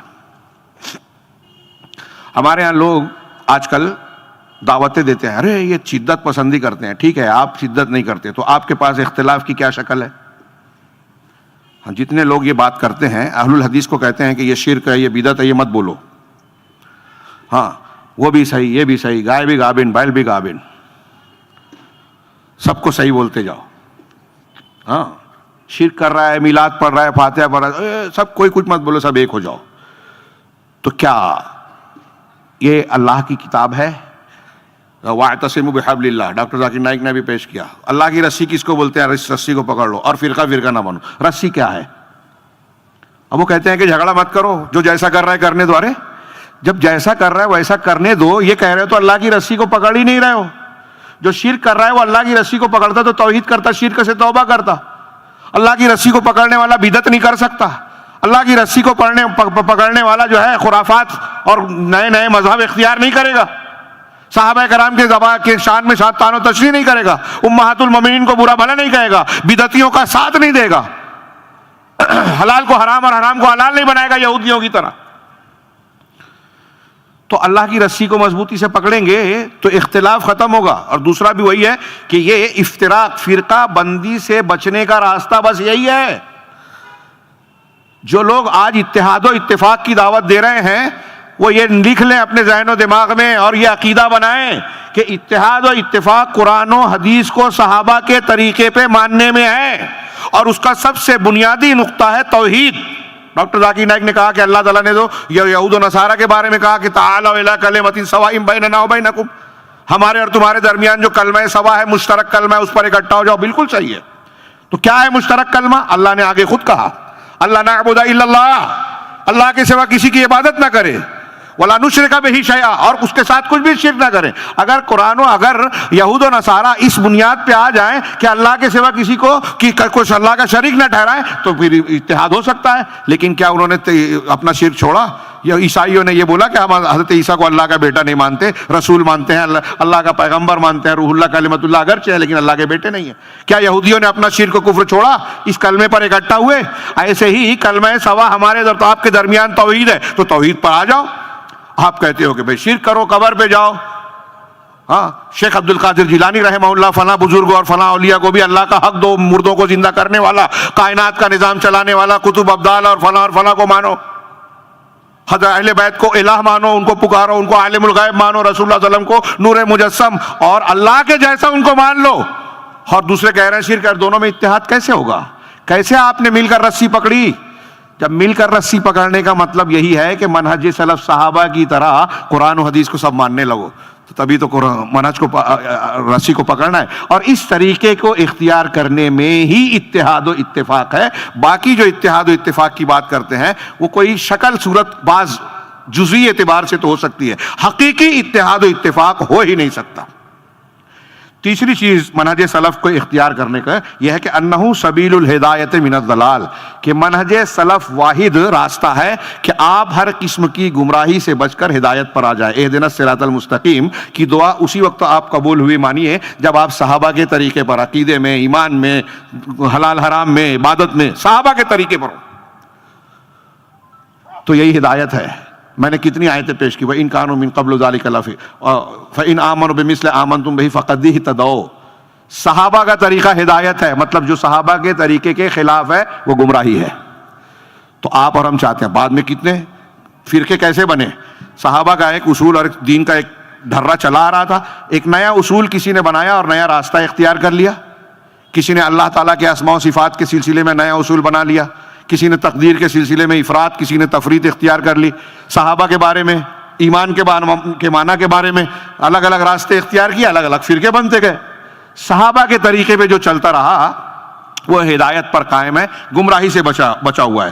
اور پھر چوتھے نمبر پر بتایا کہ اس منہج سلف کی طرف جو نسبت کرتا ہے سلفی، اہل حدیث، اہل سنت، یہ نسبت اس میں شرف ہے کہ آپ رسول اللہ صلی اللہ علیہ وسلم کی طرف نسبت کر رہے ہیں جن کی اتباع کا آسمان والے رب العالمین نے حکم دیا. رب العالمین نے حکم دیا، جس کا الہ العالمین نے حکم دیا.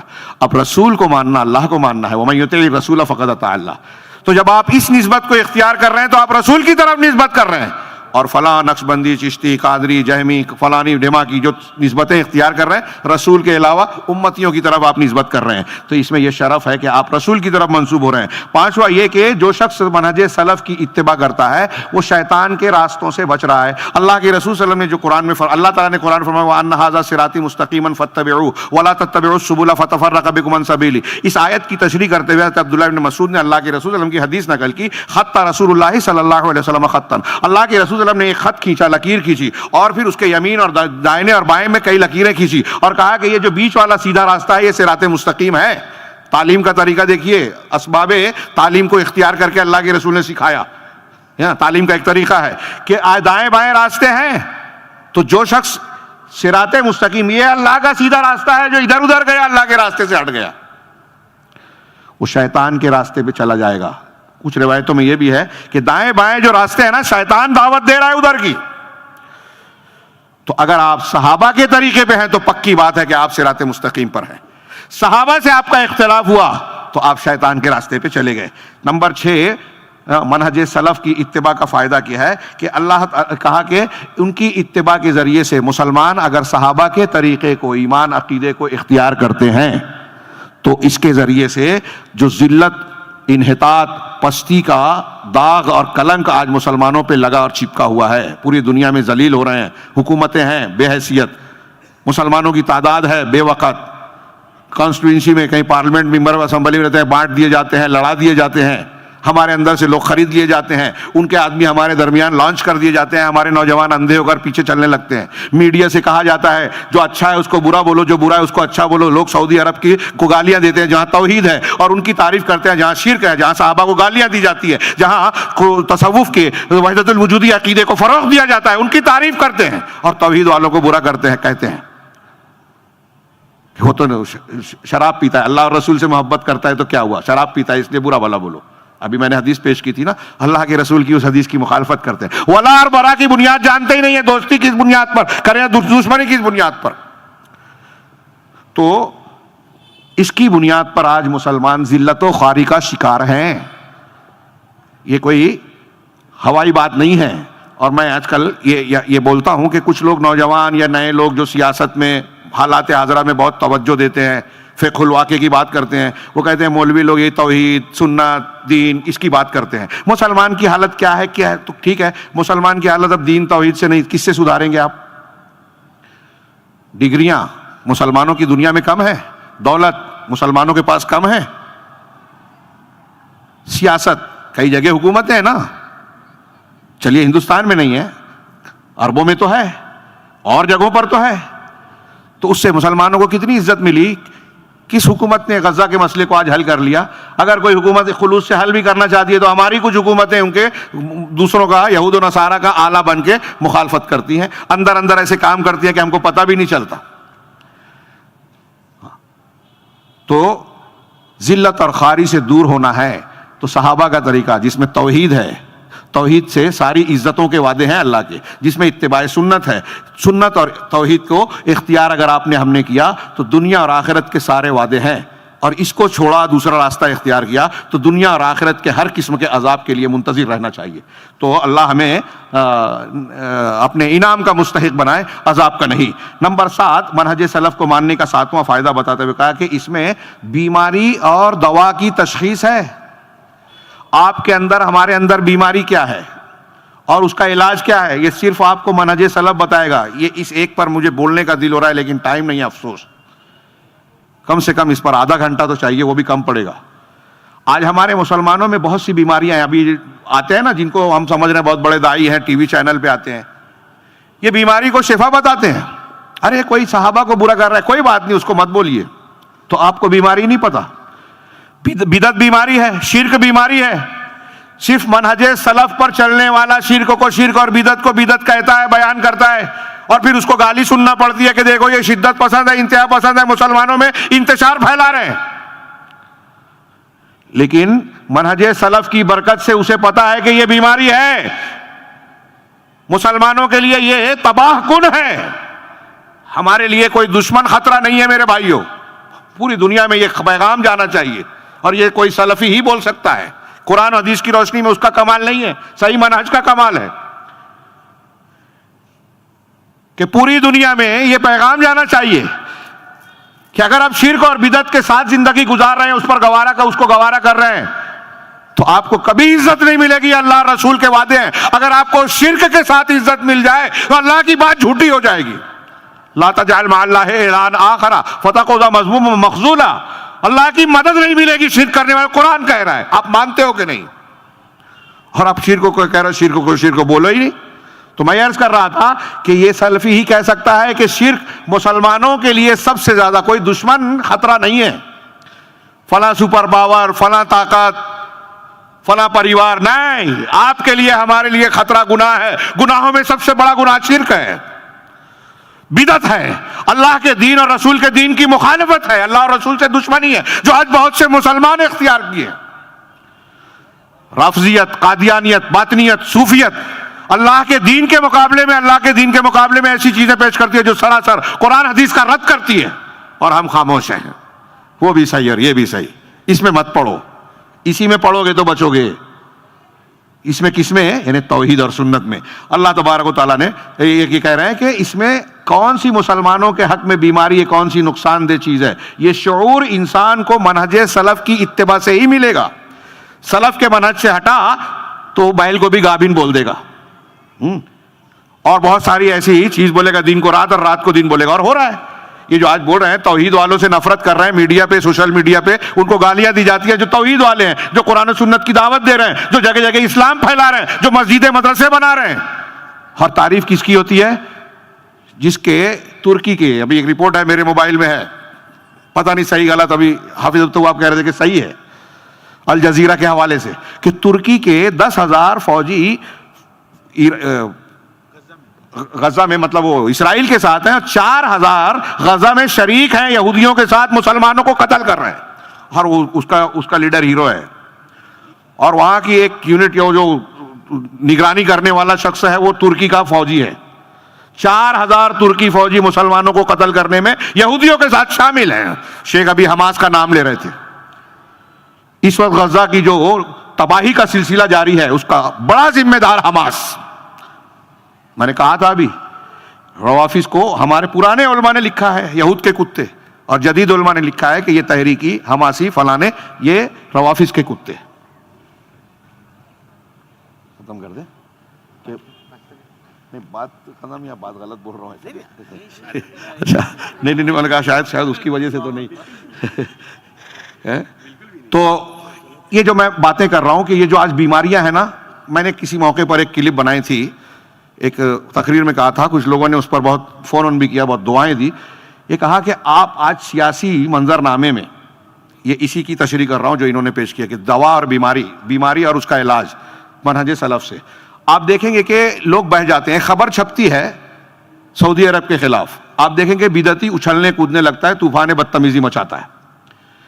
ایک سلفی آدمی اس پر غور کرتا ہے، سوچتا ہے، فوراً تبصرہ نہیں کرتا. ایسے ہی مخالفین کی خبر پر بھی کرتا ہے. جب اس کی تہہ تک پہنچتا ہے تب کچھ کہتا ہے. کیوں ایسا کرتا ہے؟ ایک بدعتی کے بارے میں آتا ہے کہ وہ اسلام کے لیے بڑی اچھی خبر ہے. اب ایک آدمی رافضی ہے، شیعہ ہے، وہ ایران کے خلاف، اسرائیل کے خلاف بیان دیتا ہے. سلفی دھوکہ نہیں کھائے گا، لوگ دھوکہ کھا جائیں گے، ان کو ہیرو سمجھیں گے، اور سمجھ رہے ہیں. کیوں؟ اس لیے کہ وہ جانتے ہیں کہ رافضیت کا جراثیم اور جوہر پوری تاریخ میں اسلام اور مسلمانوں کو نقصان پہنچانے والا، یہود و نصارہ کا ساتھ دینے والا ہے. تو اس کی بیان بازی سے اہل حق دھوکہ نہیں کھائیں گے. تو سلفی بیماری کو جانتا ہے، لہذا صحیح تجزیہ اور خبروں کی تہ تک جانے کے لیے بھی سلفی منہج سب سے اہم کردار نبھاتا ہے. جس کا منہج صحیح ہوگا وہ خبروں کی تہ تک پہنچے گا، صحیح اور غلط کی تمیز کرنے میں اس کا سب سے زیادہ شعور ہوگا. یہ لکھ لیجئے، فقہ الواقع کی جو دہائی دیتے ہیں، ایک عالم دین کو معاملات جتنا سمجھتا ہے، صحیح عالم دین کو، شعور والے، اس کو دوسرے کو وہ نہیں سمجھ سکتا، اتنی گہرائی میں نہیں جا سکتا. اور یہ سلف منہج قرآن و حدیث کی سمجھ اور سلفی منہج کی برکت ہوتی ہے.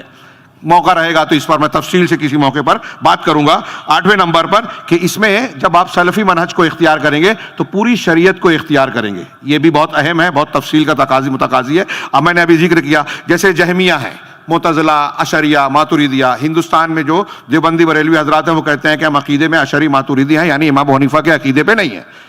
تو جو اشعری ماتوریدی ہیں وہ اللہ کی بہت ساری صفات کی تعویل کرتے ہیں، انکار کرتے ہیں جو قرآن و حدیث میں ہے. اللہ عرش پر مستوی ہے، یہ نہیں مانتے. ہاں کچھ لوگ اللہ کی صفات کو تشبیہ دیتے ہیں، تو جو تشبیہ دیتے ہیں وہ بھی کافر ہیں. کچھ لوگ جو تشبیہ دیتے ہیں وہ اللہ رب العالمین کی کسی کی طرح نہیں ہے، لیس کمثلہ شیء ولم یکن لہ کفوا احد، اس کا انکار کرتے ہیں. تو اس نے تقدیر کو، کچھ لوگ کہتے ہیں کہ تقدیر ہی سب کچھ ہے، وہ جبریہ ہیں. ایک کہتے ہیں کہ تقدیر ہے ہی نہیں، سارا اختیار انسان کا ہے. تو جس نے کہا تقدیر سب کچھ ہے، ہاں اس نے انسان کے اختیار کی آیتوں اور حدیثوں کو رد کر دیا. جس نے یہ کہا کہ انسان تقدیر ہے ہی نہیں، پورا اختیار انسان کو ہے، اس نے اللہ کی مشیت اور تقدیر کا انکار کر دیا جو قرآن حدیث میں ہے. تو اس پہلو کو لینے والے نے اس پہلو کی دلیلوں کو رد کر دیا، اس پہلو کے لینے والے نے اس پہلو کی دلیلوں کو رد کر دیا، ہے نا. خوارج روافض نے کچھ پہلو کو لیا، کچھ کو. اہل سنت والجماعت معتدل ہیں، درمیان میں ہیں.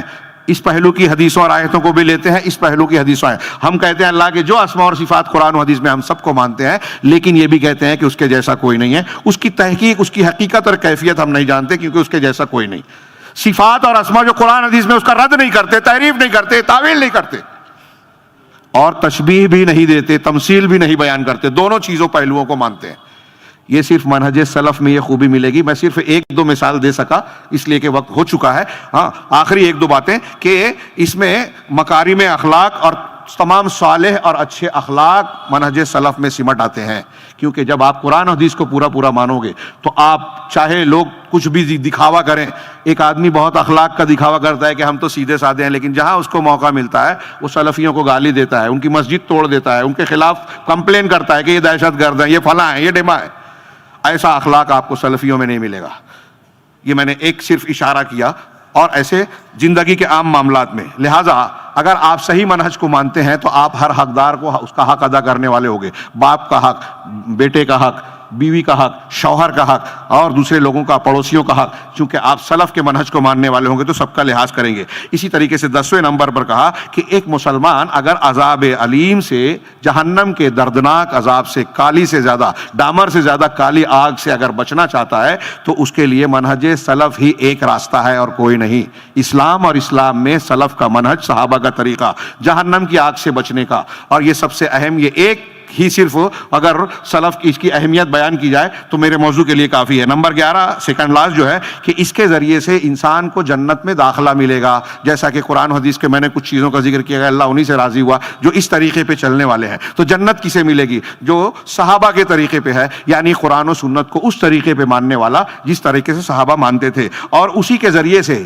منہج سلف میں سنت کا احیاء ہے، بدعتوں کا خاتمہ ہے. اس کو جو اختیار کرے گا وہ سنت کو اختیار کرتا ہے. سنت کی اتباع ہر معاملے میں کیجئے. ہماری مائیں بہنیں سن رہی ہیں، پھوک جھاڑ ہو وہاں بھی عقیدہ بگڑتا ہے، وہی عمل کیجئے جو اللہ کے رسول سے ثابت ہے تو آپ سیف رہیں گے. اتباع سنت کا اجر و ثواب ملے گا. اب سلف کا منہج کیا ہے؟ یہ ہے کہ کتاب و سنت کو مضبوطی سے پکڑا جائے. اختلافات ہوں تو قرآن و حدیث کی طرف رجوع کیا جائے، جیسا کہ فَإِن تَنَازَعْتُمْ فِي شَيْءٍ فَرُدُّوهُ إِلَى اللَّهِ وَالرَّسُولِ کا حکم ہے. اسی طریقے سے ہر معاملے میں قرآن و حدیث کی طرف رجوع کیا جائے اور صحابہ کے متفقہ فیصلے اور اجماع کو، سلف کے اجماع کو اختیار کیا جائے. اسی میں دنیا کی عزت ہے، آخرت کی نجات ہے. اللہ سے دعا ہے کہ وہ ہمیں سلف کے منہج کو سمجھنے، اس کی اہمیت و افادیت کو سمجھنے کی توفیق عطا فرمائے. اور جب اس کے بغیر آدمی جنت میں جا نہیں سکتا، جنت میں جا نہیں سکتا، جہنم سے بچ نہیں سکتا، تو اس سے زیادہ اہمیت کی اور بڑی ضرورت کوئی چیز ہو ہی نہیں سکتی. لہذا سلف کے منہج کی اہمیت اور ضرورت کے لیے یہ صرف بات کافی ہے کہ اسی کی بنیاد پر جنت کا ملنا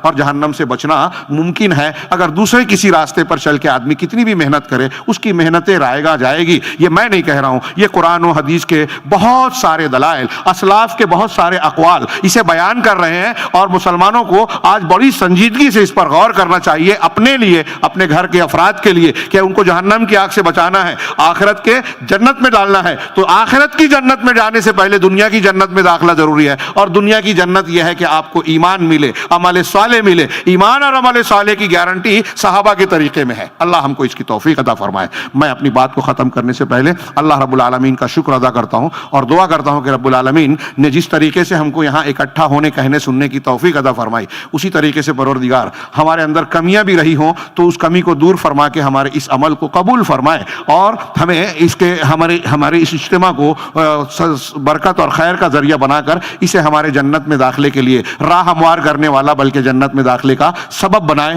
دنیا میں بھی ہمیں عزت سے نوازے اور آخرت میں بھی۔ اللہ رب العالمین کے بعد میں جمعیت اہل حدیث کولکاتہ یہاں کے ذمہ داران، اس اجلاس کے منتظمین، معاونین، جنہوں نے خرچ کیا، جنہوں نے انتظام کیا، ان سب کے لیے دعا گو ہوں کہ اللہ تعالیٰ ان کے اس عمل کو مخلصانہ بنا کر انہیں شرف قبولیت عطا فرمائے۔ اور جو کچھ باتیں ہم نے، مجھ سے پہلے کے مقررین نے انتہائی قیمتی باتیں، مجھ سے پہلے کا بھی عنوان اس سے کچھ کم اہم نہیں تھا بلکہ بنیادی تو وہی ہے، توحید اور اس کے تقاضے، وہیں سے سیکھ کے یہ ساری باتیں آپ کو سمجھ میں آئے گی۔ تو ان عناوین سے متعلق جو کچھ گفتگو ہوئی ہے ان کو گانٹھ باندھ کر رکھیں۔ ہماری مائیں بہنیں بھی یہ سمجھ لیجئے کہ آپ کے گھر کے مسائل اسی سے حل ہونے والے ہیں۔ میں نے اکثر کہا، ابھی جمعہ میں بھی پیش کیا تھا کہ اللہ کے رسول صلی اللہ علیہ وسلم سے حضرت فاطمہ نے کہا کہ چھالے پڑ گئے ہاتھ میں، غلام اور خادم دے دو، تو آپ نے کہا کہ جب بستر پہ رات میں آؤ نا تو سبحان اللہ، الحمدللہ، اللہ اکبر 33 اور 34 مرتبہ پڑھو۔